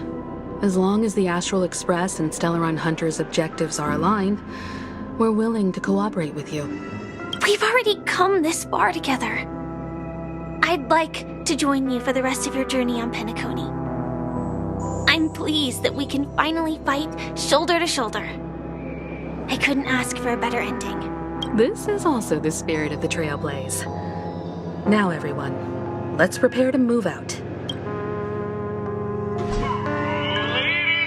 you have ambition, dreams, and the drive, dear friends, the next superstar of Penacony's Charmony Festival could be you! Oh, wow, they've really outdone themselves. Oh, I'm starting to get excited. Behold, here come 4 friends with spirits high and full of steel. Are you aspiring to be the superstars of the festival? Is he talking about us? Yes, you! There's no doubt about it. I see you have all the potential of a superstar in you. Excuse me, you 4. What are you hoping to get out of all this? As the last group of contestants, how confident are you in overcoming all of the challenges? Would you be open to a brief exclusive interview with us? It'll be quick. Your journey is long and fraught with peril, yet under a sky blanketed by banners, you vie for the crown. The sword and rose! Protect the beauty! The beauty, the beauty! Magnificent and majestic! A knight's head is hard as steel. Brother Lance's focus is stubborn as a heel. We don't all have to be winners, but if we don't have fun, we'd all be sinners. People are pouring in. Kind of feels like all sorts of baddies are showing up. Let's get in there quickly and enter the competition. Ladies and gentlemen, please, make way. Make way. Coming towards us now is one of Penacony's top 10 wealthiest tycoons, and the soul-glad business empire's founder, Mr. Ideen. Allow me to introduce myself. I'm the director of Soul Glad's factory, Ideen Lena. My four friends, introduce yourselves to the audience across the cosmos. Hello, everybody. I'm Himiko, a nameless from the Astral Express, and these are my companions. Don't you guys need to hide your identities? Can't hide it anyways. Penacony is plastered with our posters. And because the Astral Express is so well known, the family won't dare to make any rash moves.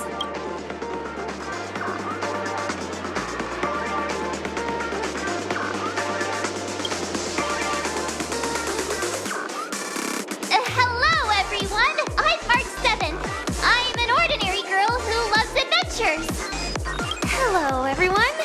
I'm Firefly. I am also an ordinary girl who enjoys adventures. So it's a bunch of nameless guests. This final face-off is bound to be spectacular. Time is precious. My four friends, come with me. Grab a bottle of Soul Glad to make your dreams a blast.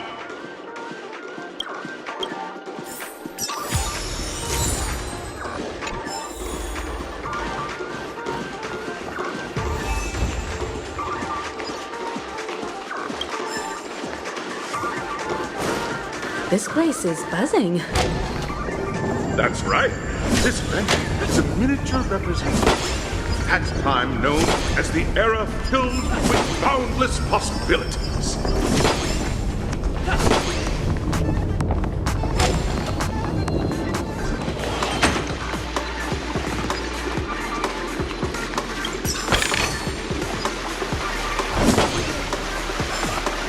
Grab a bottle of Soul Glad to make your dreams a blast. Nameless, your arrival reminds me of the grand occasion when Penacony was first established. I was still a young, bright-eyed lad back then, lured here by the watchmaker's ads, full of zeal and ready to make my first fortune in life. Once, during a particularly grueling day, I passed out and was resuscitated by a drink from Mr. Susa. That sweet taste has since been etched in my mind, and that was what drove me to create the Soul Glad that we all know and love today. The dream-chasing era was truly a wondrous time. Oh, I miss those days, and the watchmaker. Scorched Sand Hall is my homage to that time of boundless possibilities. I wholeheartedly hope you make it to the finish and emerge as the next superstars of Penacony. Now then, is there anything you'd like to say before the competition officially begins?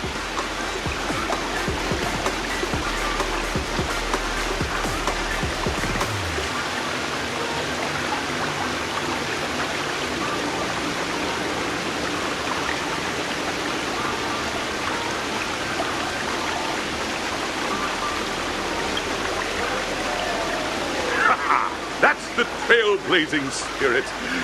How about you, Miss March? Hello, everyone!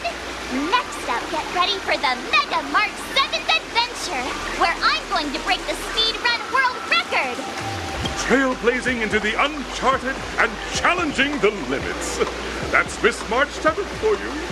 How about Miss Firefly? I hope that by the end of this journey, everyone will have achieved the outcome that they hope for. Ah, a wonderful wish! Miss Himiko, what are you expecting from your team? Safety first.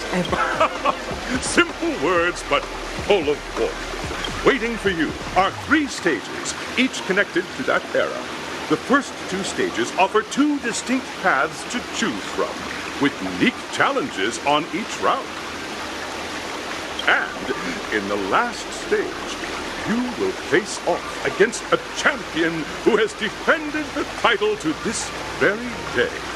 A beloved contender whose noble virtues are unrivaled. Those are the rules. Simple. Everyone clear? Now, I hereby announce that the 33rd Scorched Sand Festival of the 20th season, sponsored by Soul Glad Enterprises, has started.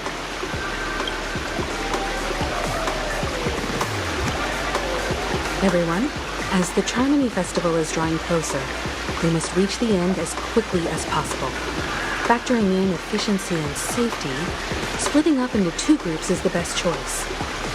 March and I haven't known Miss Firefly for too long and aren't overly familiar with her. It'd probably be better if the 2 of you paired up. Fine by me. Let's do it. All right.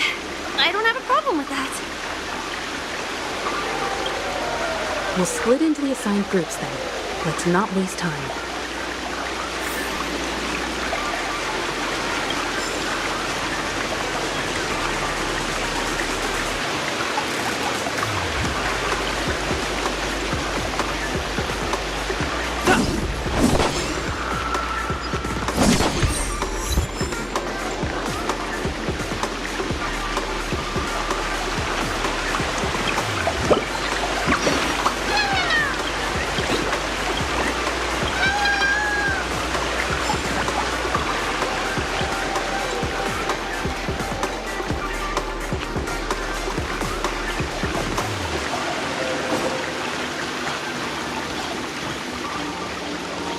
Welcome to the first stage of Soul Glad Enterprises' 33rd Scorched Sand Festival of the 20th season, Dream Play Fantasia. In this stage, you can choose between 2 challenges, the School of Acting or School of Action. In the School of Acting Challenge, you have to complete 3 performances from 3 scripts and move the panel judges. In the School of Action Challenge, you have to defeat 3 groups of enemies convincingly and reach the end. Now, make your choice.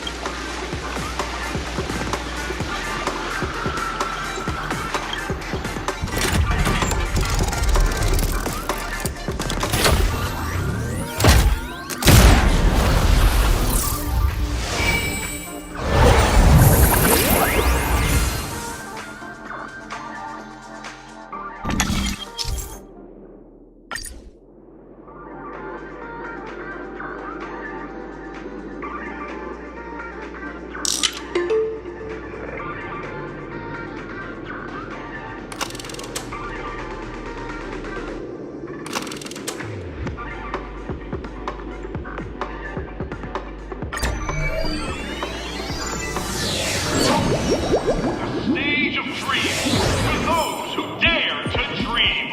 Welcome to the School of Action.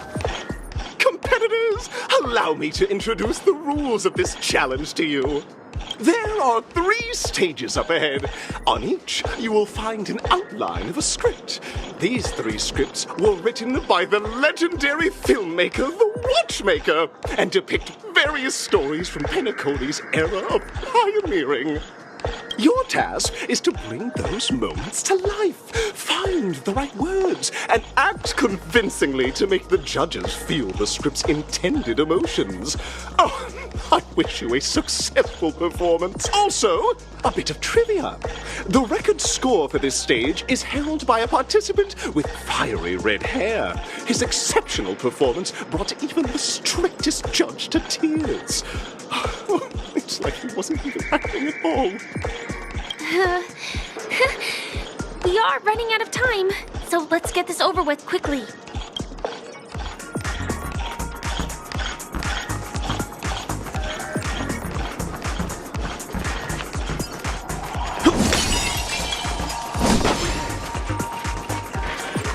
Oh, just take a look at this pair! Such star quality! Since you come as a pair, I'll prep a 2-person scene for you. You 2. Are you ready? Envision that you both, driven by the spirit of exploration, are arriving at the land of dreams that is Penacony for the first time. But instead of lush lands, you find yourselves amidst swirling sands and desolation. Far from the paradise the Watchmaker described. You're driving an old clunker through the wilderness of the dreamscape, braving the cold wind, choking on the dust, and suddenly, a fierce memory zone meme blocks your path. Now, Mr. Greyhair, what line would you deliver to express your disappointment in Penacony?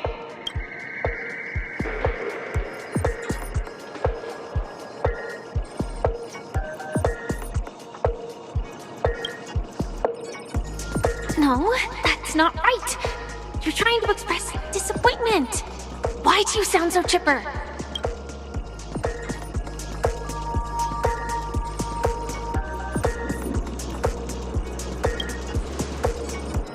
Very good. Now, though you're disappointed, your screen partner is conversely very enthusiastic. Now, young lady, you will say... This is great! I love living on the wild side! Very good, very intense! And then we cut to the story's next scene. You find a job mending the rails, but the days are long and your endurance can't keep up, and you finally collapse in the endless expanse of desert. Suddenly, sweet rain falls from the sky, wetting your lips and rousing your spirits. Now, Mr. Greyhair, what line will best express your surprise at this moment?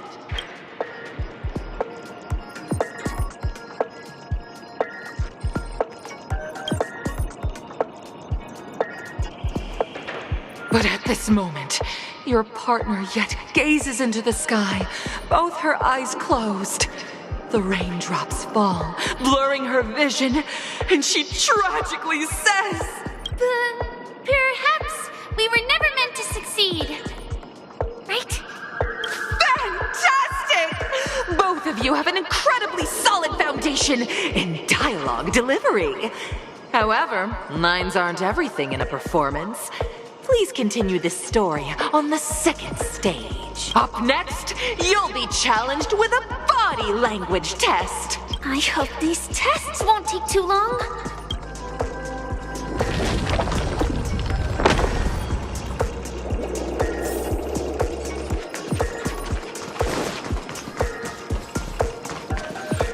Here, you two are required to skillfully utilize body language to portray the story context I've laid out for you. Picking up from where we left off, a heavy downpour saves you both stranded in the desert.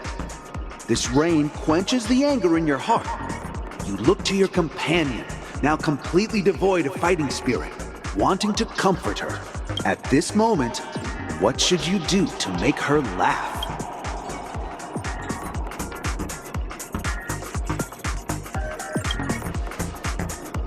The test now is about body language.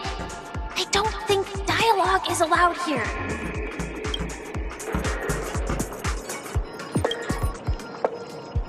You seriously think that would make someone laugh?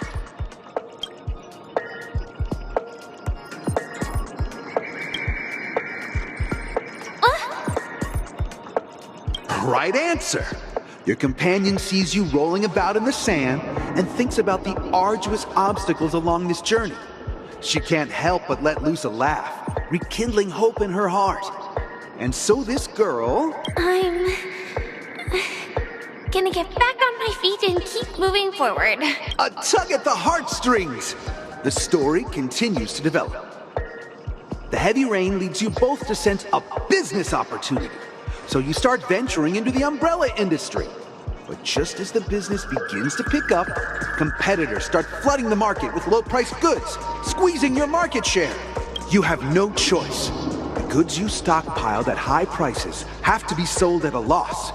This is a pretty self-destructive move, which drives your business to the brink of bankruptcy. At this moment, what would you, who refuses to admit defeat, decide to do?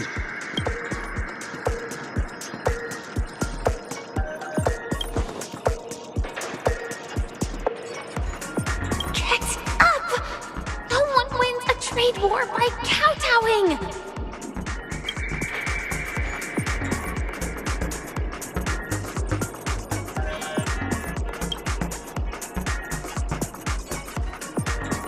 Fantastic!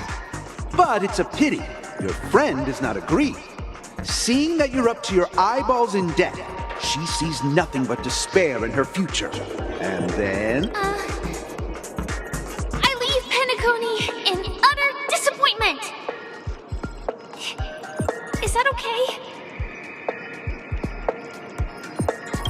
Of course! Absolutely! I was this close to tears! Both of you possess exceptional acting talent! However, the true test is yet to come. You're about to encounter the harshest judge this show has ever seen. You'll need to rely on perfect performances if you want to win them over.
Welcome to the final stage.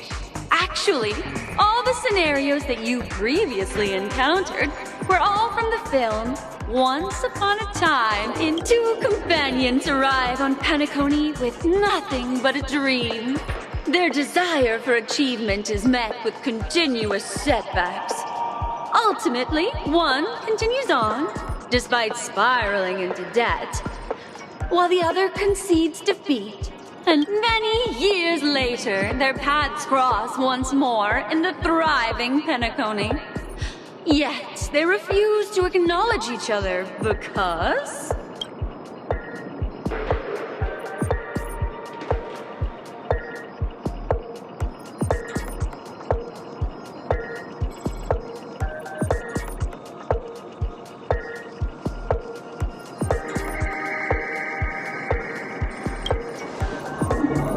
Against the backdrop of a revitalized Penacony, the joy of reunion mixes with the sorrow of past separation, the awkwardness of being strangers, and the shyness of a long-awaited encounter, all converging at this very moment.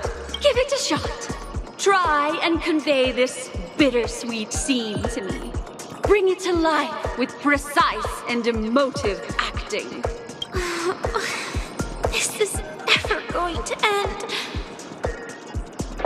I know! Why don't you try that clockwork thing you used before?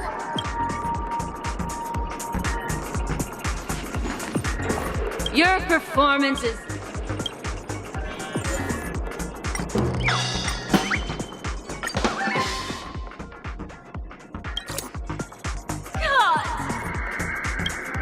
I never imagined that such a sad scene could be portrayed by you two in such a joyful and heartwarming way. Two people sharing a long, cherished friendship, as if time and status meant nothing to them. Huh? But we haven't even done anything! Is his imagination running wild again? Brilliant! Your portrayal outdoes the original. It's simply beautiful! We have passed the test. We ought to hurry up. Stellaron is at stake.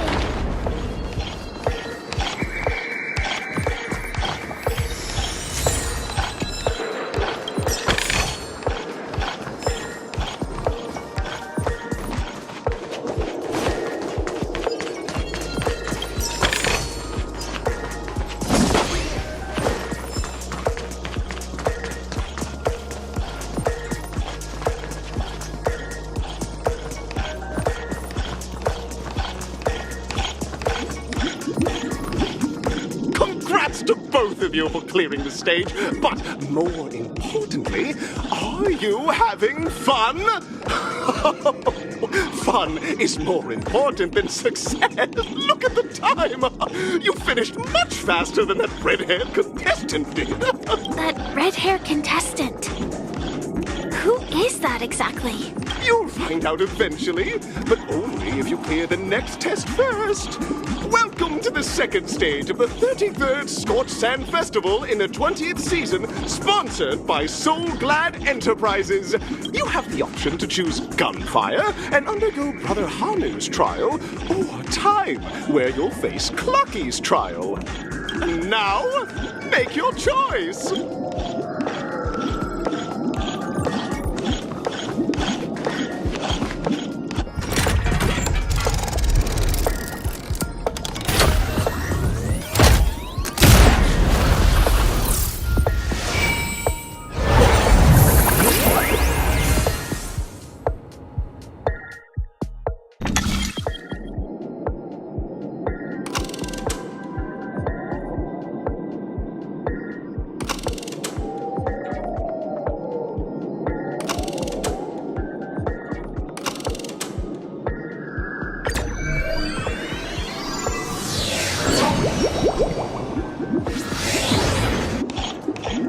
Friends, welcome to the wonderful world created by the Watchmaker. Awaiting you up ahead is the titular character from the beloved Clocky animation. It's said that the Watchmaker dreamed up the idea of Clocky when he was just a boy. Back then, he was merely an apprentice in a clock shop. And one night, he dreamt that all the broken clocks started sprouting arms and legs. Like a skilled pilot, he steered them towards the right path. As a classic figure who grew up with many, Clocky truly shaped a generation, solidifying the Watchmaker's pivotal role in popular culture. Contestants, may you have a wonderful time with Clocky. The trial of time. I hope it won't waste too much of our time.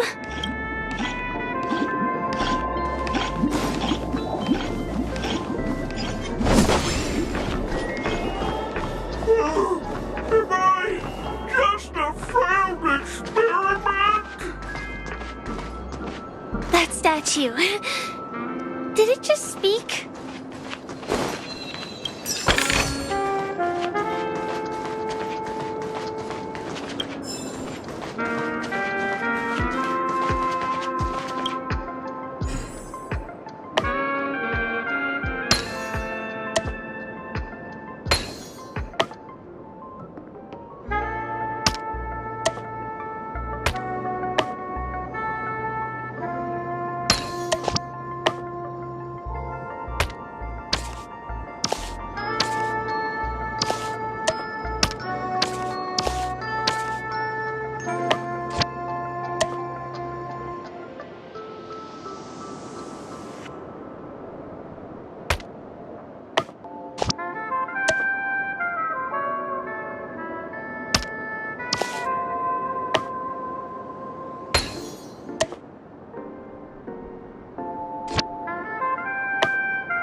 No match for me.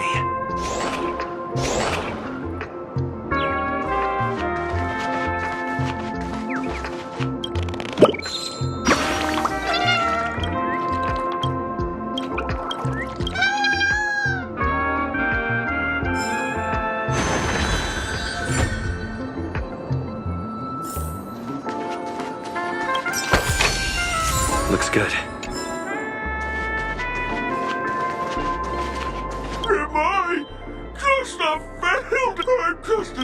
I know that this may sound like an exaggeration, but Penacony is actually in danger right now. Oh, you guys are just... See? I'm just empty. Tick-tock! It's time for me to make an appearance! Clocky? I can also see him. Is this character part of the show? In Dreamville, Clocky is everywhere and can do anything!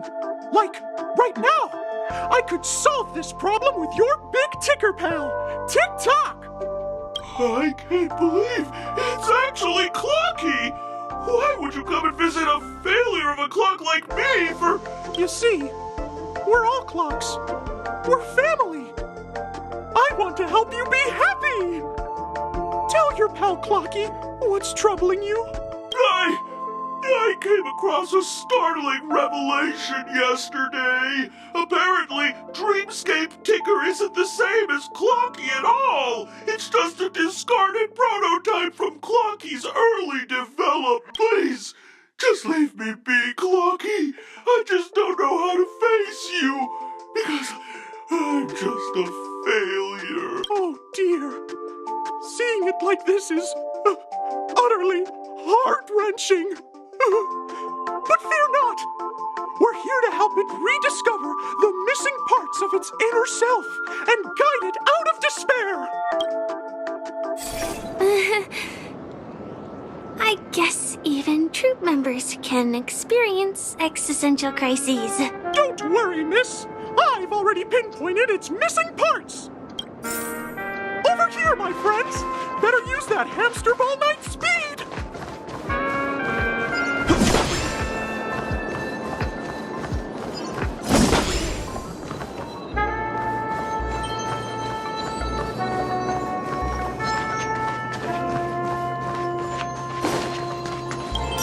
Will of preservation! This must be one of the missing parts that Big Ticker needs! That's great!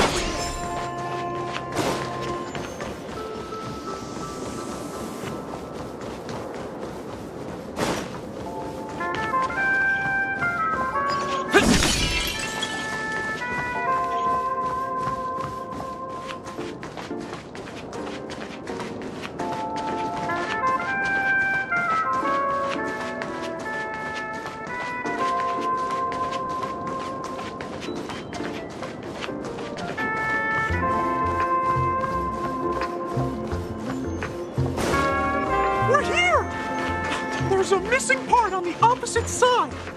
But how do we get over there? There's also a dream side left here by a Dreamweaver. We're running out of time. We'll have to use it if necessary.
Do I hear... Tweet! Help! Tweet! This man's body is boiling hot! Oh dear! It's an... Is that Clocky, Tweet? Please! A roasted bird? Oh! This is horrible! Everyone's a Lance customer! ablaze! Lance! Forward! Some value, I suppose.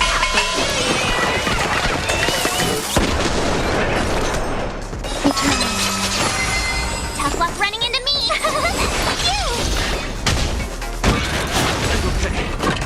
You can't run! Try that again! Every petal in life's all will be swept away by the wind. I'm on guard.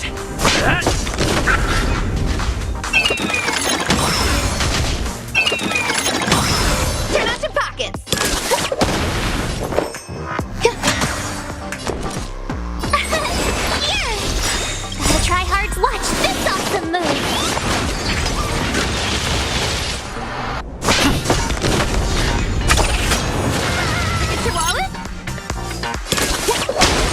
grace and elegance. Lance at the ready. Lance ablaze. Lance! Forward!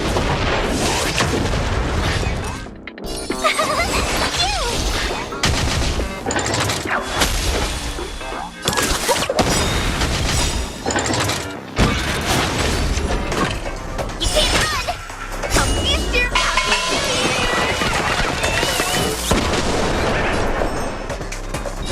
Existence of unity.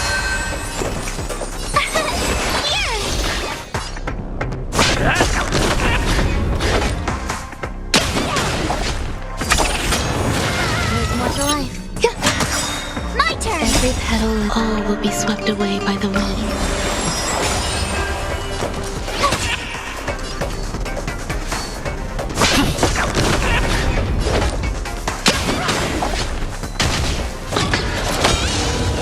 Some value, I suppose. Tough luck running into me! I'm on guard. Turn out your pocket!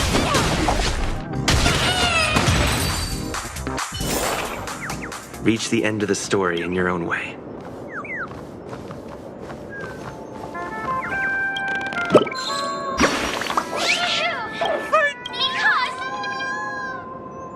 An inner self fragment belonging to the Sweet Dreams troupe?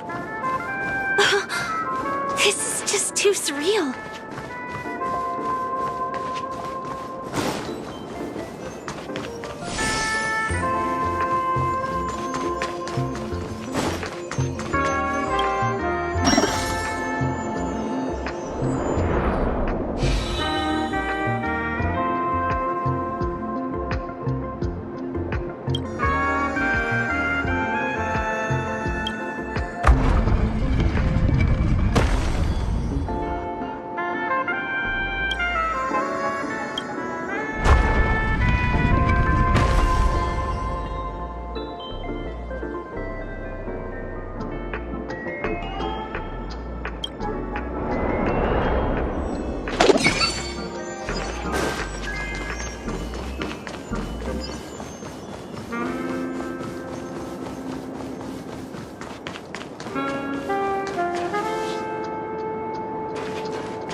We've gathered all the missing parts. Let's hurry back. We don't want to keep Big Ticker waiting.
No match for me.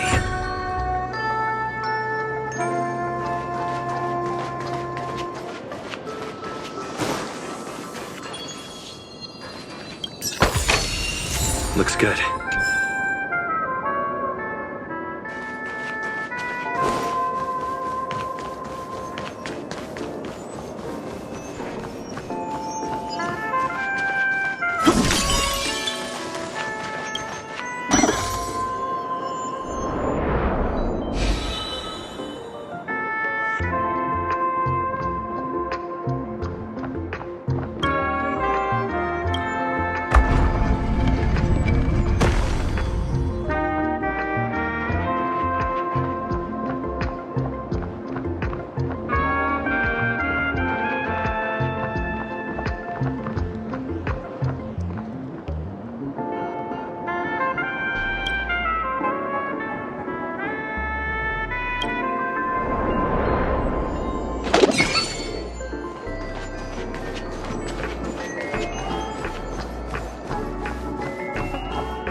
As long as you have these, you'll be able to find closure. Tick-tock! Wow! This sudden surge of joy! It's working! Tick-tock! Next, we just need to enter its emoscape, help connect its pathways, and we're done!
What's going on in here? Your inner self is a mess! I'm not qualified to be the real Clocky. Just give up. No! This is unacceptable! You have to face your fears!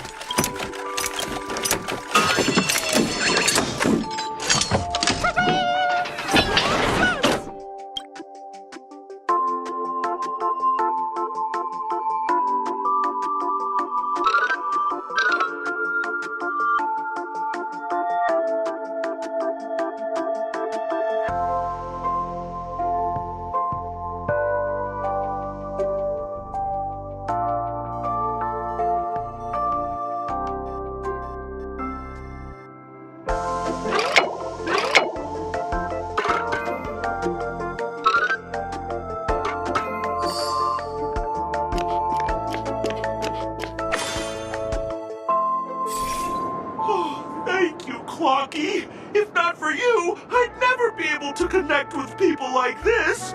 You helped me find myself again. No problem at all. As the guardian of Dreamville, it's what I'm here for, to talk. Oh, my friends, you still have other important things to do, right? Go forth, my friends. When the moment comes, all the Dream Tickers and I will cheer for you. It's all done. Victory's in sight. Let's head to the final stage.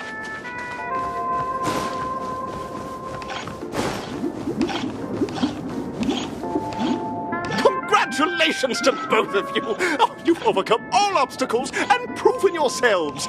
But, unfortunately, there is only one who can be Penacony's festive superstar. In the final stage, you will face the defending champion. If you fail, you will lose the opportunity to become the festive superstar. Welcome to the 33rd Scorch Sand Festival's third stage in the 20th season, sponsored by Soul Glad Enterprises Superstar Showdown.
No way, I think I just saw someone. Someone extraordinary.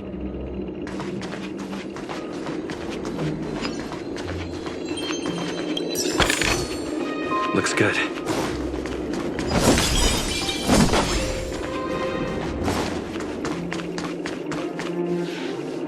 Please wait!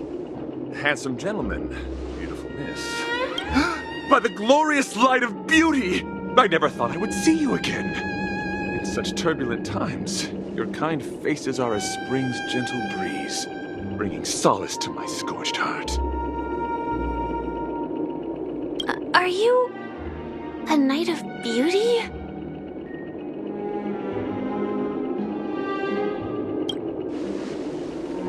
You've already heard of my humble title elsewhere? I am deeply honored. Upon hearing of the impending festivities, I commanded the one and only to bring me to Penacony with full haste. Alas, in a cosmos unguarded by the beauty, disorder prevails. Thus my passage was delayed by tending to the sick and injured. Fortunately, the mini-rabbit mech pilot, stray cat duelist, galactic ninja, and quad-drive Intellitron, along with 32 other souls in distress, all emerged from their predicaments safe and sound. I then led them all here to revel in the harmony with the countless other splendid beings.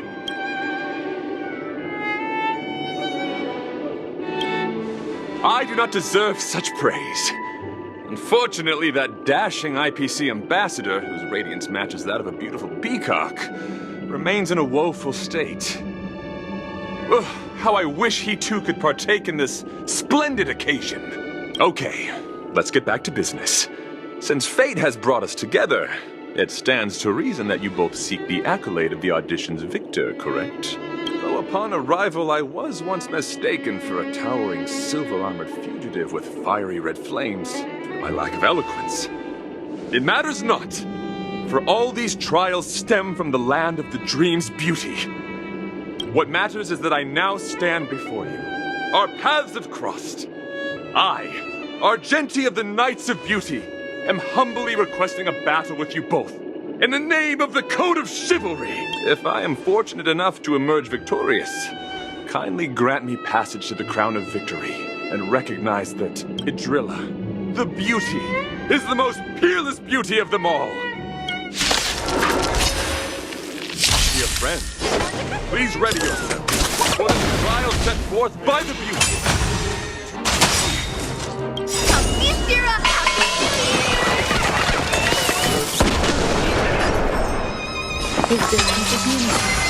Tough luck running into me! You! Gotta try hard. Watch this awesome move!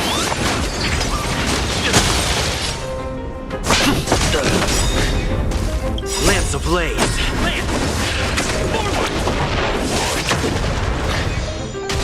You're fighting a gentleman! Support all you!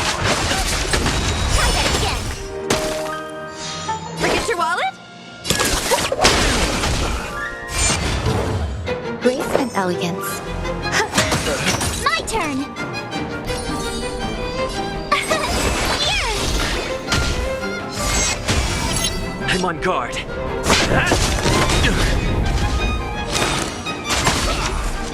can't run!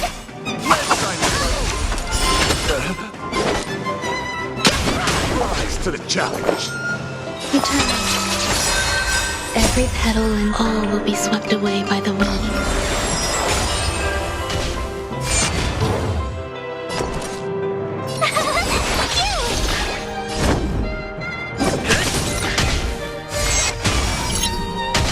Behold, this symbol of pure...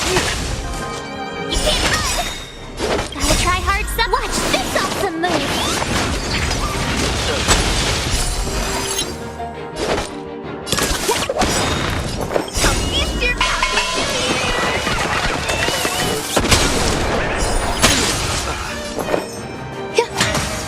Told you I could fight. Here!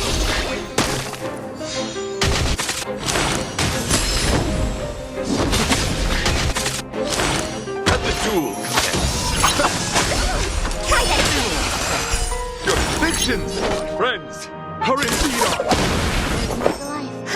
It's a pistol challenge. The laurels of victory belong to a driller. You're fighting a gentleman. Lance ablaze! Lance! Forward!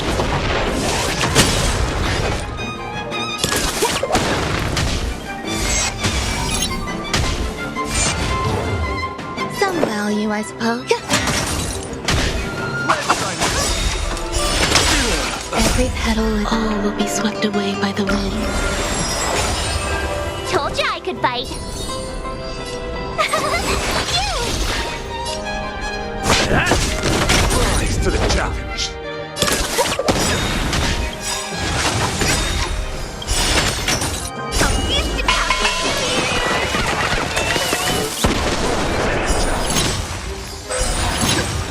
Gotta try hard sometime. Watch this awesome move.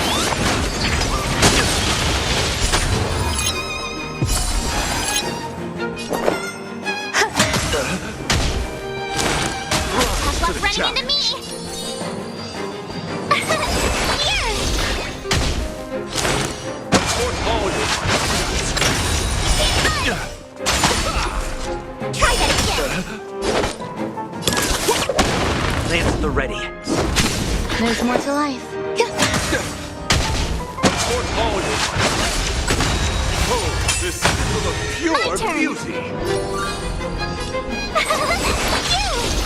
Turn out your pockets.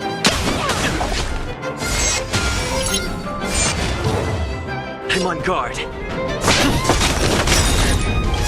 Let the duel commence. Lance ablaze. Forward! Every petal and all will be swept away by the wind. Gotta try hard some. Watch this awesome move.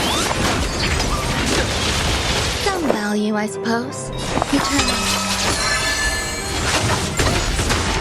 Try that again. Feast your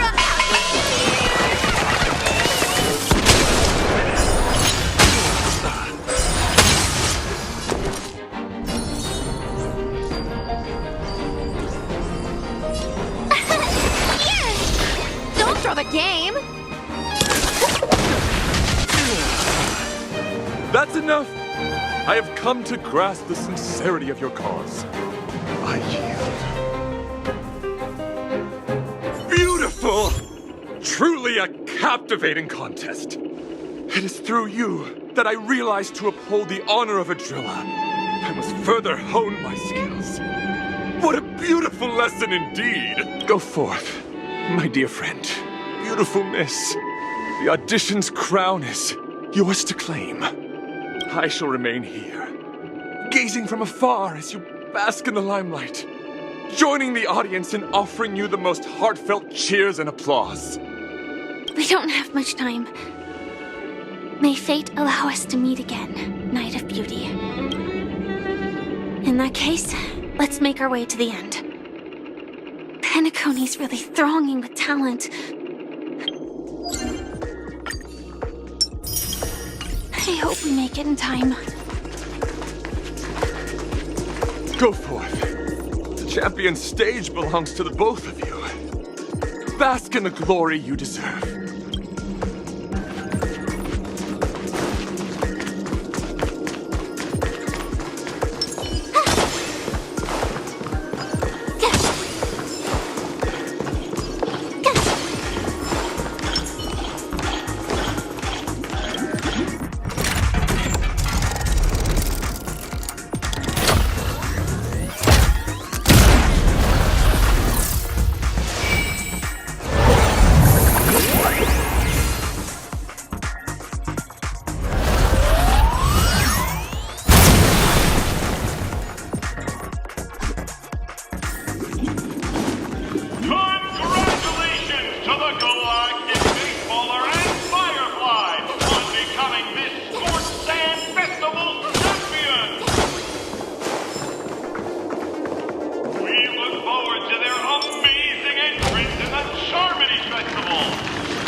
Congratulations to the both of you on becoming the festive superstars of this year's Charmony Festival.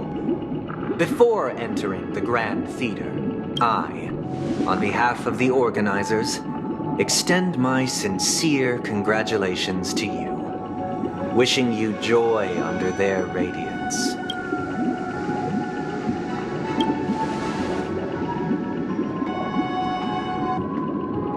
As previously promised, my sister, Mr. Yang, and I have met with the Dream Master. We delved into the truth about Penacony and its Stellaron, and have come to a consensus. Both I and the Oak family cannot acquiesce to your request. Just as expected. We acknowledge the perspective of you, Nameless. Penacony does require change, but not as you propose. The planet of festivities cannot and will not revert to a place characterized by chaos, disorder, or anarchy. Through your journey of overcoming obstacles, you must have glimpsed the essence of that era. The vulnerable ruthlessly eliminated, equality non-existent, common folk living precarious lives, eking out a dreary existence. Ultimately, only heroes like yourselves manage to achieve success. But I would dare ask, if you did not possess the special status of having a Stellaron, and you were but an anonymous and frail member among the masses. Which Penacony would you prefer? A dystopia for the survival of the fittest, or a sweet dream paradise for all?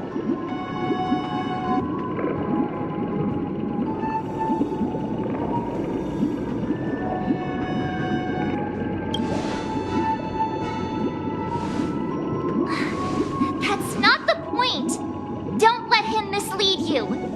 Mr. Sunday, even if the members of the Oak family can't fully agree on what to do about the Stellaron, now's not exactly the time to be holding an extensive discourse about Penacony's past and future, is it? The Stellaron issue concerns the life and death of everyone on Penacony.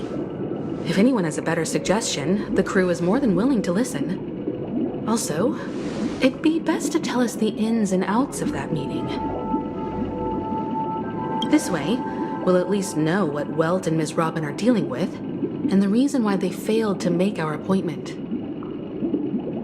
Ah, Navigator. That is precisely my intention. With all present, let's begin by discussing the details of that meeting. Let's talk about our tribulations and choices, our ideals and beliefs, and our final course of action. The only path to take.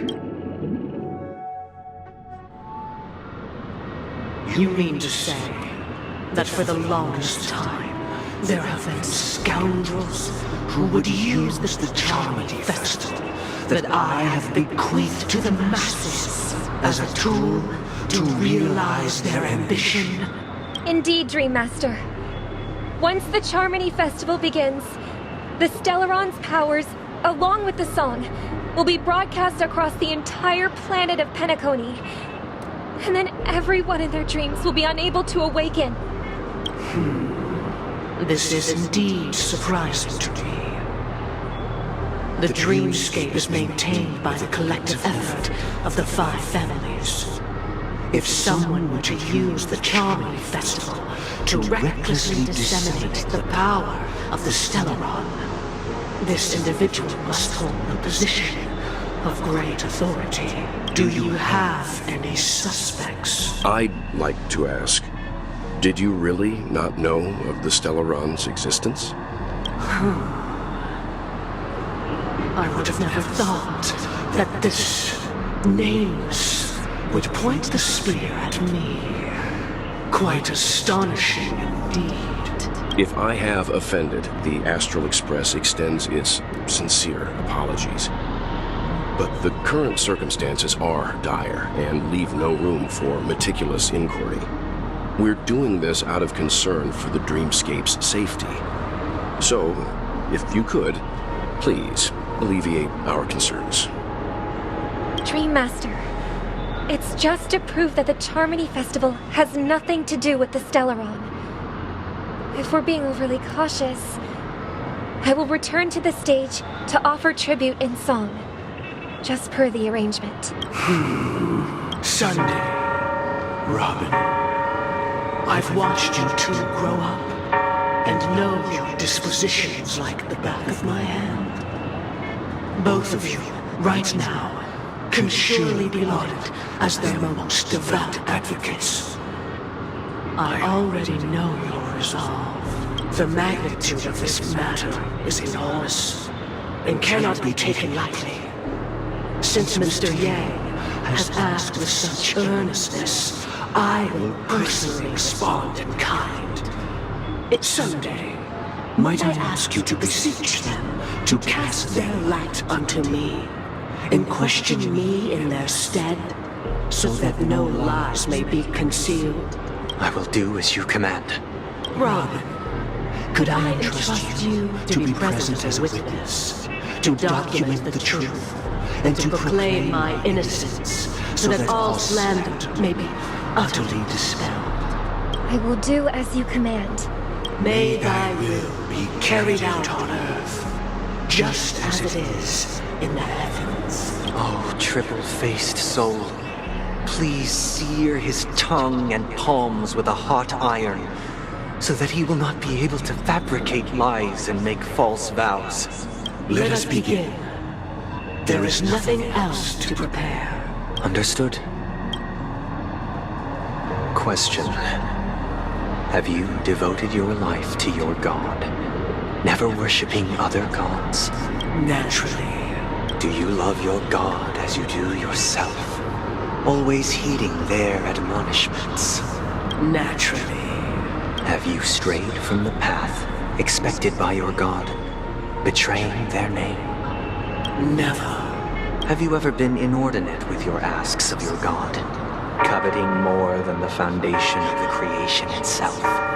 Never. Then, a final question.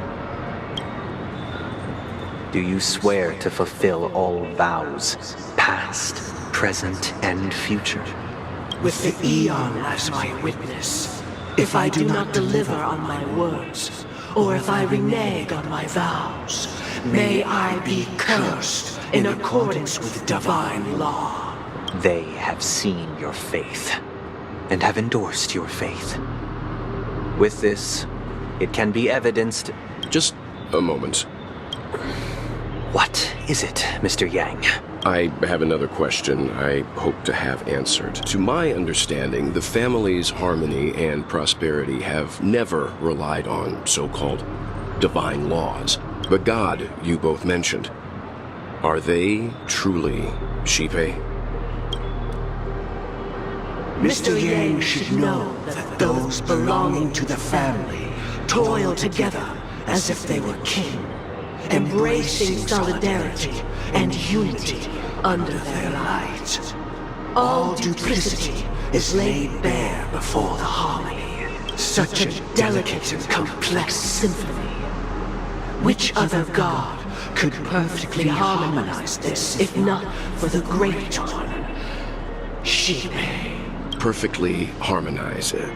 Therein lies the problem. It isn't an outsider lurking in the shadows who changed the harmony, but a dissonance that has surreptitiously emerged from within this very symphony itself. In the distant past, there existed an Eon. With one flick of the wrist, they crafted the laws of the cosmos. Their followers formed the Beyond the Sky Choir, spreading solemn and reverent hymns throughout the universe. Later, they fell. The route traversed by this Eon clashed with the harmony, ultimately being absorbed and fused into it. The chorus that once reverberated across worlds fell silent, and when it echoed anew, it was transformed. Though an Eon may perish, paths with no masters still linger. In the all-forgiving harmony, echoes of bygone dissonance may subtly arise. Mr. Yang, being overly astute can be a detriment. Especially when you find yourself alone and without allies. So this is how it is. For the sake of our grand cause someday, please afford these two an opportunity to rest. What?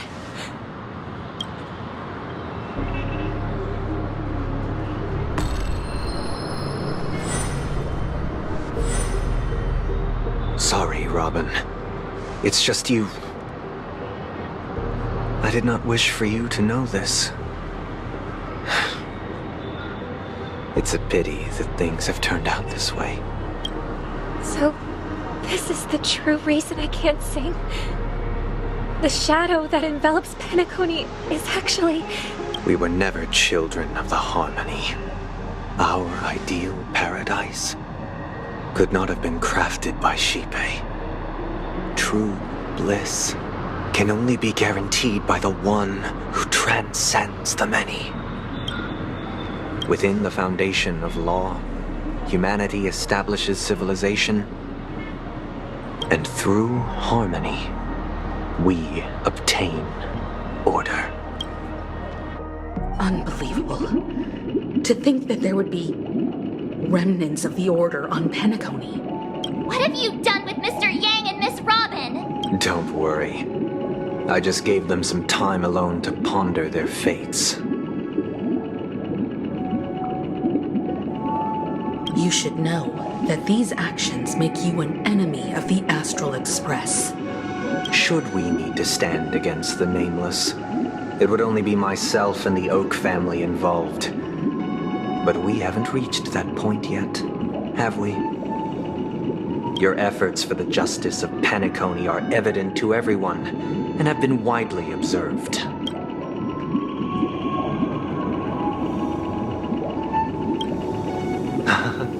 Patience is a virtue.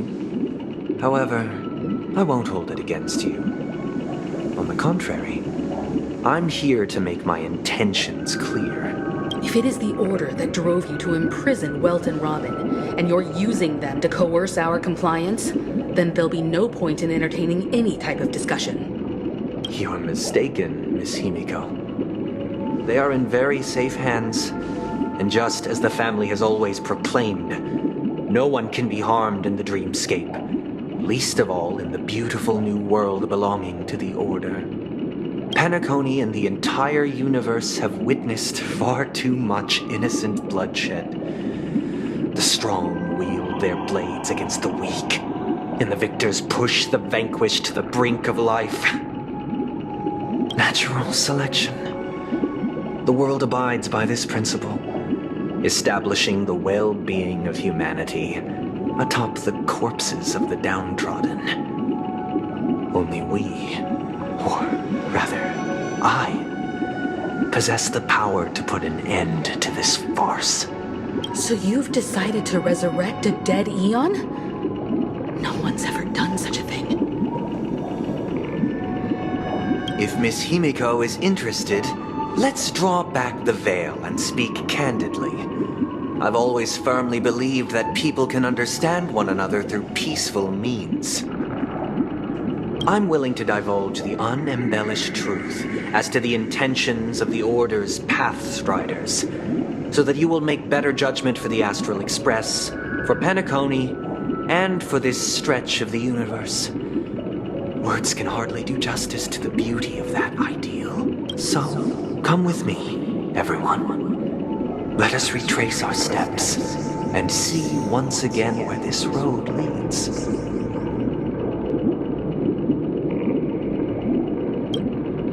Huh? Where'd he go? Welcome. This isn't any location in Penacony's dreamscape. It's my inner world. The reason the scenery before you remains unchanged is because your consciousness has drawn on similar concepts to fill in the gaps.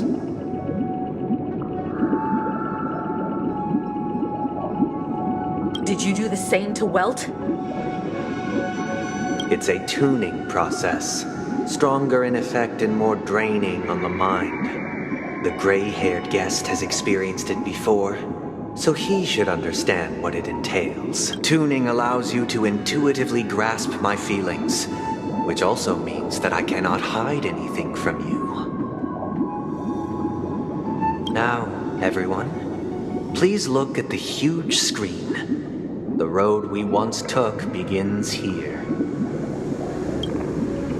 From this point on, you will witness the numerous decisions I've faced. I've selected a portion of these to share with you. I believe after going through similar predicaments, you'll be able to better understand my thoughts. Let's begin. The first decision. A story about a baby bird. This story happened when Robin and I were very young. We were victims of the Stellaron disaster, and the family's Mr. Gopher Wood, who would later become the Dream Master of Penacony, saw that we siblings had no one to turn to and took us in. Later on, Robin and I lived a time with nary a care in the world. One day, after dinner, while my younger sister and I were lounging about in Mr. Gopher Wood's yard, we spotted a fledgling Charmony dove all on its own. That baby bird was tiny. It didn't even have all of its feathers, and it couldn't sing. When we found it, it was already on its last breath, having fallen into a shrub. probably abandoned by its parents. We decided to build a nest for it right there and then.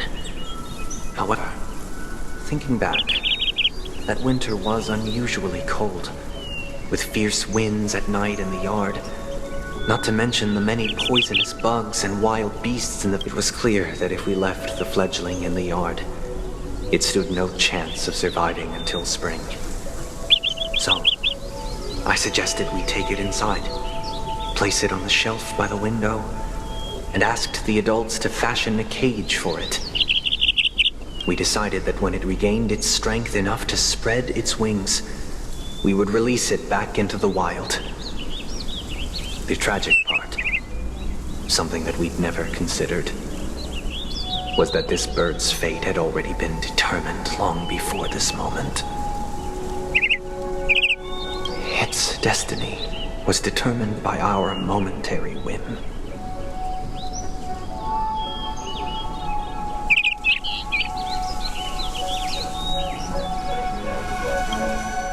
Now, I pass the power of choice to you all.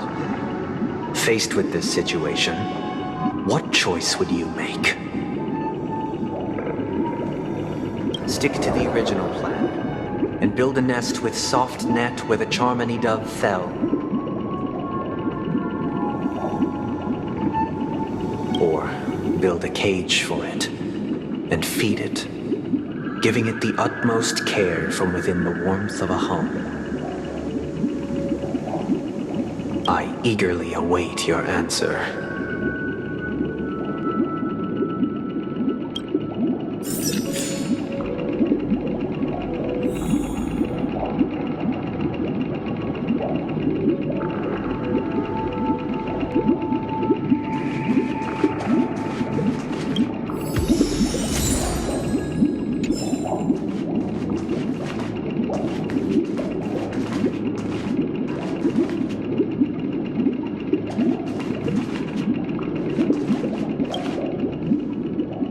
It looks like he really has no intention of imprisoning us. If it's just a quiz, I suppose it's fine to humor him. Back to the question. I would personally choose to build the little Charmony dove a cage. No special reason. I do think that a fledgling should have the right to fly into the sky. But if it can't even live to that point, then there's nothing to talk about to begin with.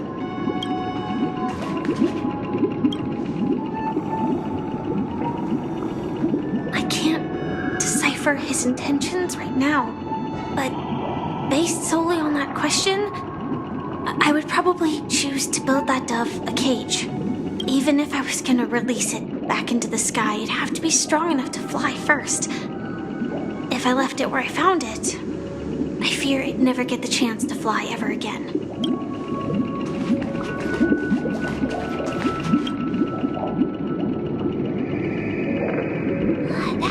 Casually throws this kind of question at us? What exactly is his deal? But fine, I'll answer. If it were me, I guess I'd choose to build a cage for the little Charmony dove. After all, leaving it there, it's bound to get hurt by wild animals or something. And that...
Interesting. Since you've made up your mind, allow me to reveal what fate this choice will bring to the fledgling.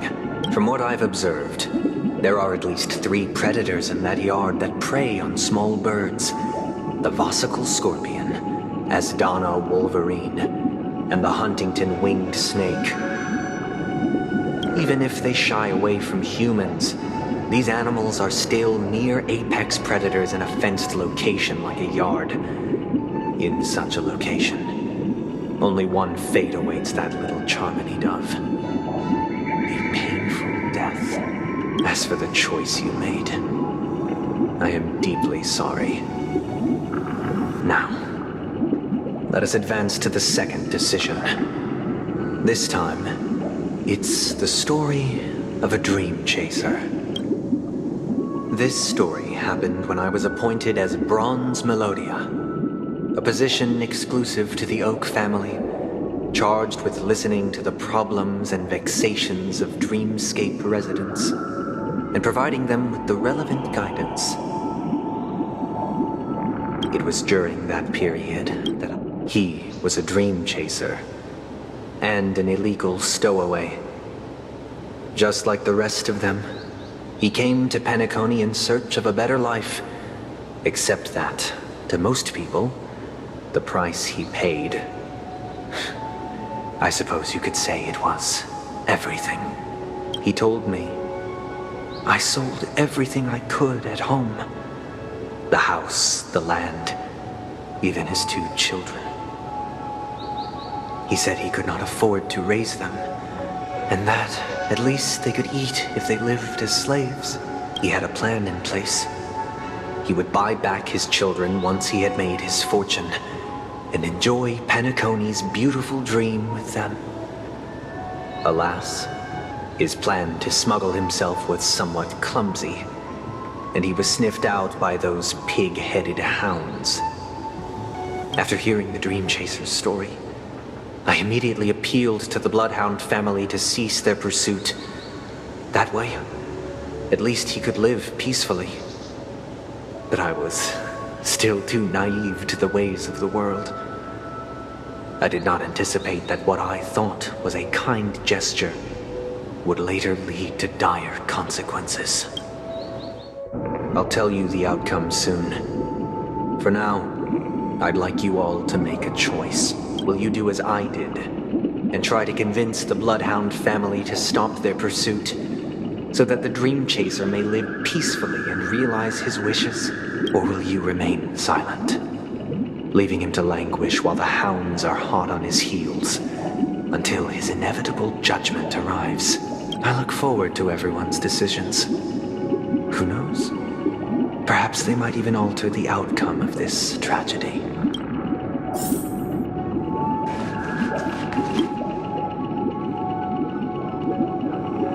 A dream chaser story. If I acted out of kindness, I would probably ask the Bloodhounds to stop their pursuit and lend him a hand. But what cruel repercussion would this choice result in? I think Sunday must have been deeply impressed by the limitations of the strong defending the weak through this incident.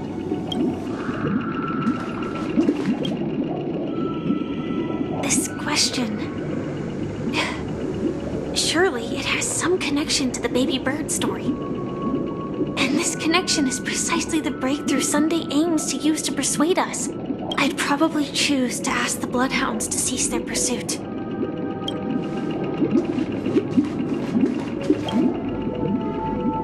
It seems illegal stowaways are really quite common on Penacony. But that guy in the story, I don't think he deserves any sympathy at all.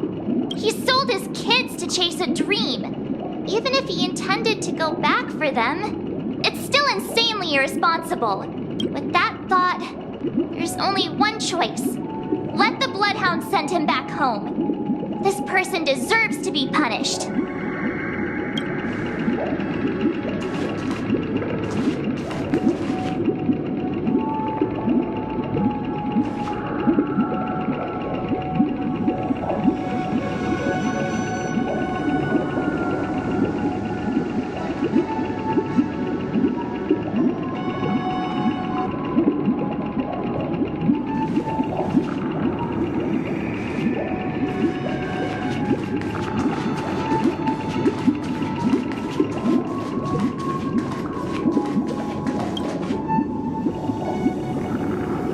seems you, like me, are pondering whether a different choice could have led to a better outcome. Sadly, his fate would only be more tragic. Say he never gets caught. He would only die from delirium. The methods with which illegal stowaways enter dreams are unorthodox, not flawless like the hotels. Living in the dreamscape would be a mere pipe dream, should he be apprehended. Could the hounds afford to turn a blind eye? The answer is a definitive no.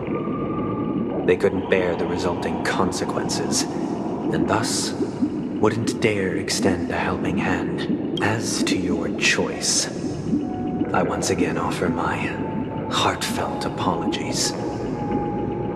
Next comes the third and final decision, and the story this time is my own. This story happened the day I was appointed the Oak family head. At that time, Mr. Gopherwood was the current Dream Master, and as per his wish, we had a private conversation. What surprised me was that the Dream Master had only come to deliver a letter to me. He let me read its contents, and it was a letter from my sister. The letter contained the usual pleasantries, anecdotes from her travels, nothing out of the ordinary. Just as I started wondering how this letter related to our discussion, the Dream Master began to speak. Do you know who wrote this letter? My sister, of course. But why would you personally visit me to hand me a letter from my sister containing mere trivialities? To help you grasp the full scope of this issue. Do you know where Robin is at this moment? From what the letter indicates, she must be in Caspelina 8, correct? She's touring there right now. Correct. Has she mentioned anything about a stray bullet? A stray bullet? A war has broken out on that planet. It is because of this very reason that Robin chose this destination. To spread the word of the Harmony. And to save the lives of that planet. She personally made for the front lines. She hoped to ease the people's suffering with song, and was willing to brave mortal danger to deliver the IPC's medical supplies. Unfortunately, stray bullets show no such compassion. Is she all right? If the operation was successful, she should probably be recovering in the field hospital. By the eon above, the bullet struck her neck directly, yet possibly as a reward for her consistent deeds of harmony, it didn't hit any vital arteries. Once you've attended to your outstanding tasks, it'd be advisable to write her back as soon as possible. Those damned savages! I'll pack my bags right away. My gratitude for bringing this to my attention, Mr. Gopherwood. Now you understand why she always wears such elaborate neck ornaments, don't you? How could this happen? Miss Robin? It's all in the past, so please don't worry. I share this in the meager hope that you will understand the Harmony's limitations and predicament. As grandiose as the strong defending the weak sounds, many times, it is nothing more than wishful thinking. Likewise, I've prepared one last question, one last choice. But rest assured, this choice will not have any grave consequences, because this is merely a figment of imagination, a nightmare that has haunted me through countless nights. If you ever had the opportunity to make a choice like I did, would you still support Robin's journey on the path of harmony?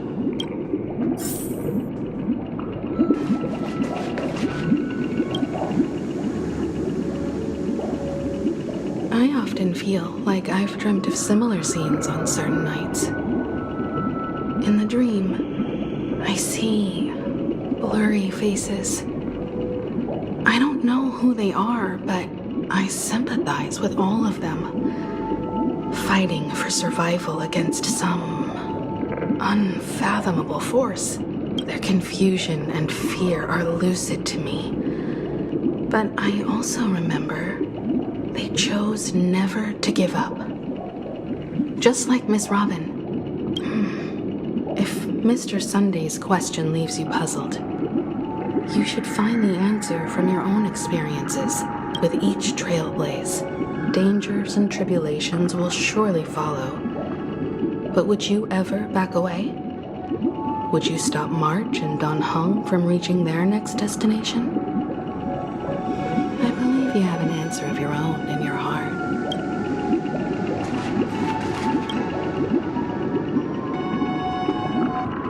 Miss Robin's courage is admirable. And here I was thinking she was just another superstar celebrity. But the fact that she's also Mr. Sunday's younger sister? No, I doubt he'd wish harm on his own flesh and blood, no matter how grand the ambition.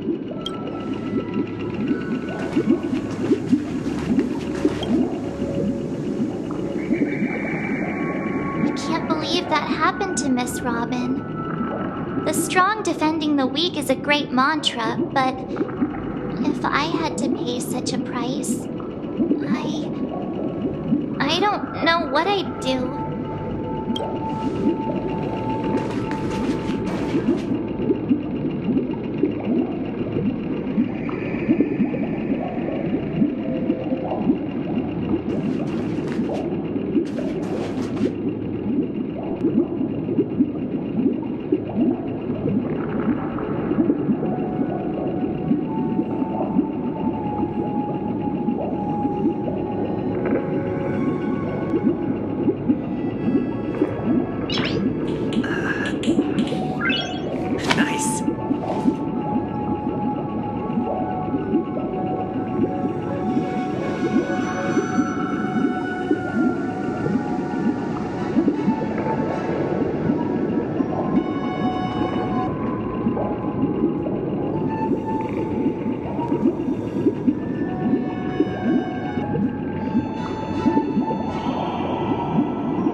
I see.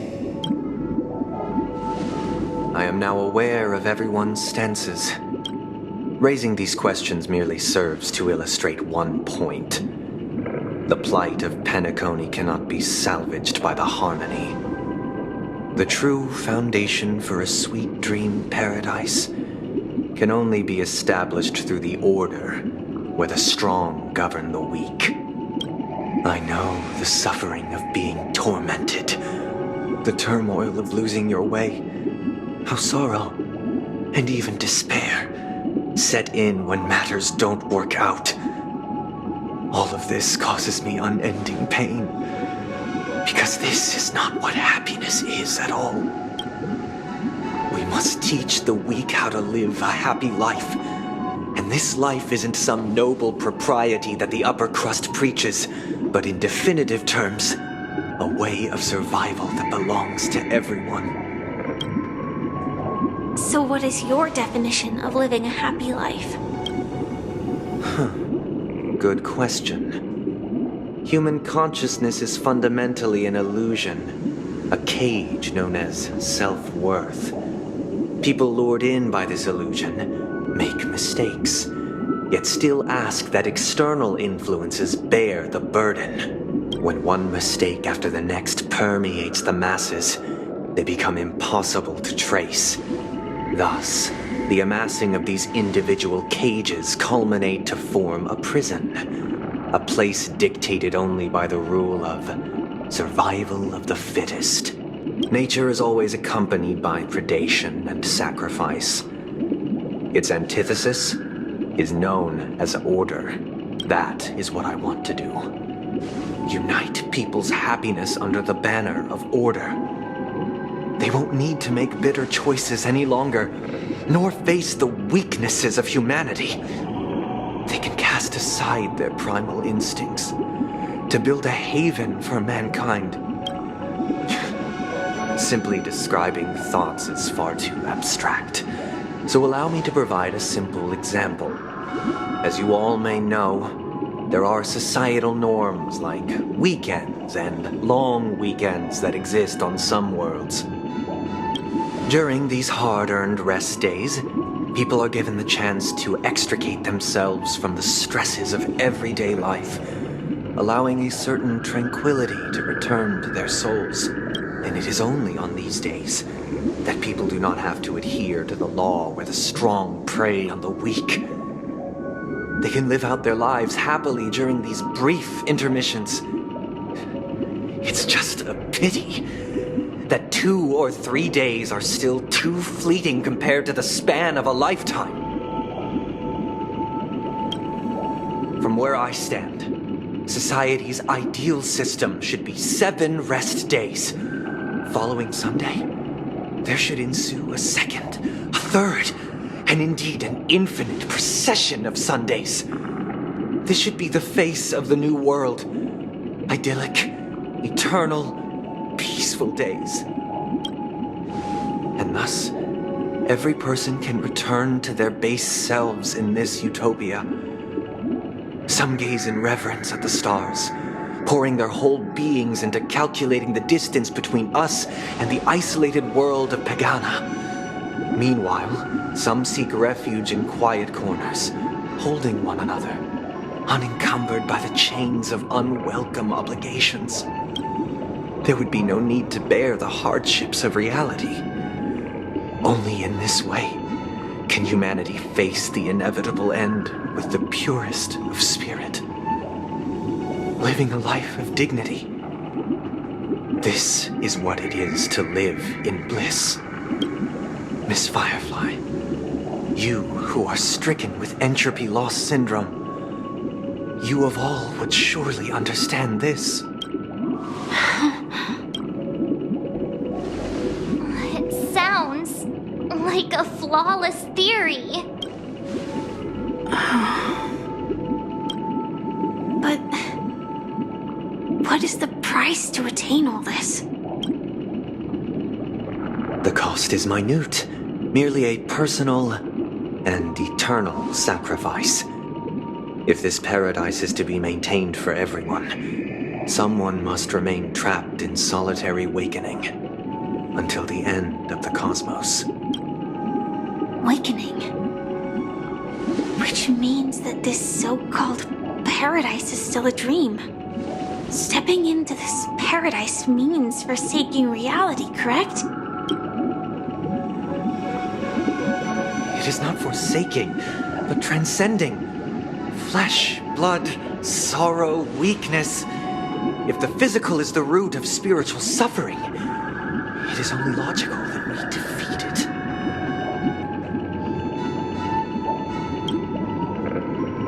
But in this supposed bliss, people won't have defeated their demons. The chance to overcome their tribulations would be forever lost to them. In other words, it is an escape. That's another way of understanding it. But there is no shame in escape. On the contrary, the seeds of escape exist in everyone's hearts. Don't you agree, Miss Firefly? And as for why life slumbers, it is because we are afraid to awaken from our dreams. But this is not in conflict with the grand plan. Only in acknowledging this can we truly understand the frailty of human nature, and from there, show compassion and protection.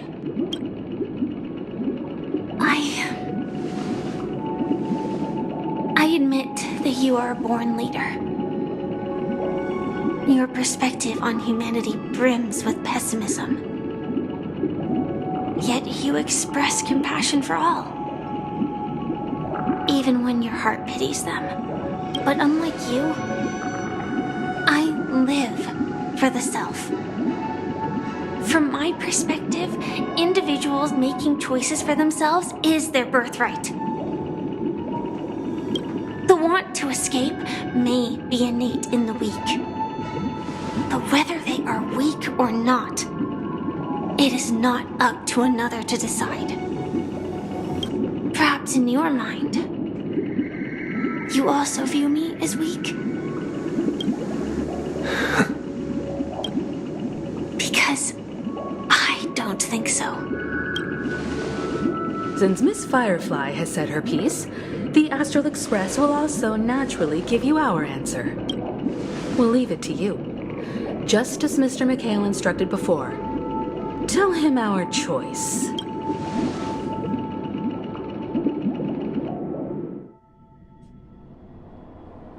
What is this place? Does this place ring any bells, Misha? I don't know, but I feel a sense of déjà vu. What is this place? It's the realm within a dream bubble. This was left to the Astral Express by a nameless, but weirdly, when we entered it, it was completely empty. Dr. Edward from the Dreamscape sales store told me that dreams are formed from memories, and a dream bubble can't take shape if its core is empty. So I thought you might be able to help us in unraveling this mystery, Misha. As a hotel doorman, you know Penacony best among us. I don't know much about dream bubbles, but if you want to figure out what this mansion is, I'll do my best. I'm counting on you then. Himeko, I still don't get it. Why were you so sure that Misha had a connection with this dream bubble? I wasn't sure. It was just a hunch. But since Misha feels familiar with this place, my hunch might be correct. Exactly. This is where you and Firefly encountered death, which we now know as dormancy. Considering its connection to Dreamflux Reef, it's not surprising it appeared here. The question now is, who brought you here? Based on the clues we have so far, it's unlikely to be that masked fool. So identifying them is crucial to us. We're drawing closer to the truth once more. Let's give Misha some time, as I believe he'll unveil the secret of this dream bubble. All right, but there are doors all over the place. Which one should we choose? Do you have any idea, Misha? I guess maybe this way?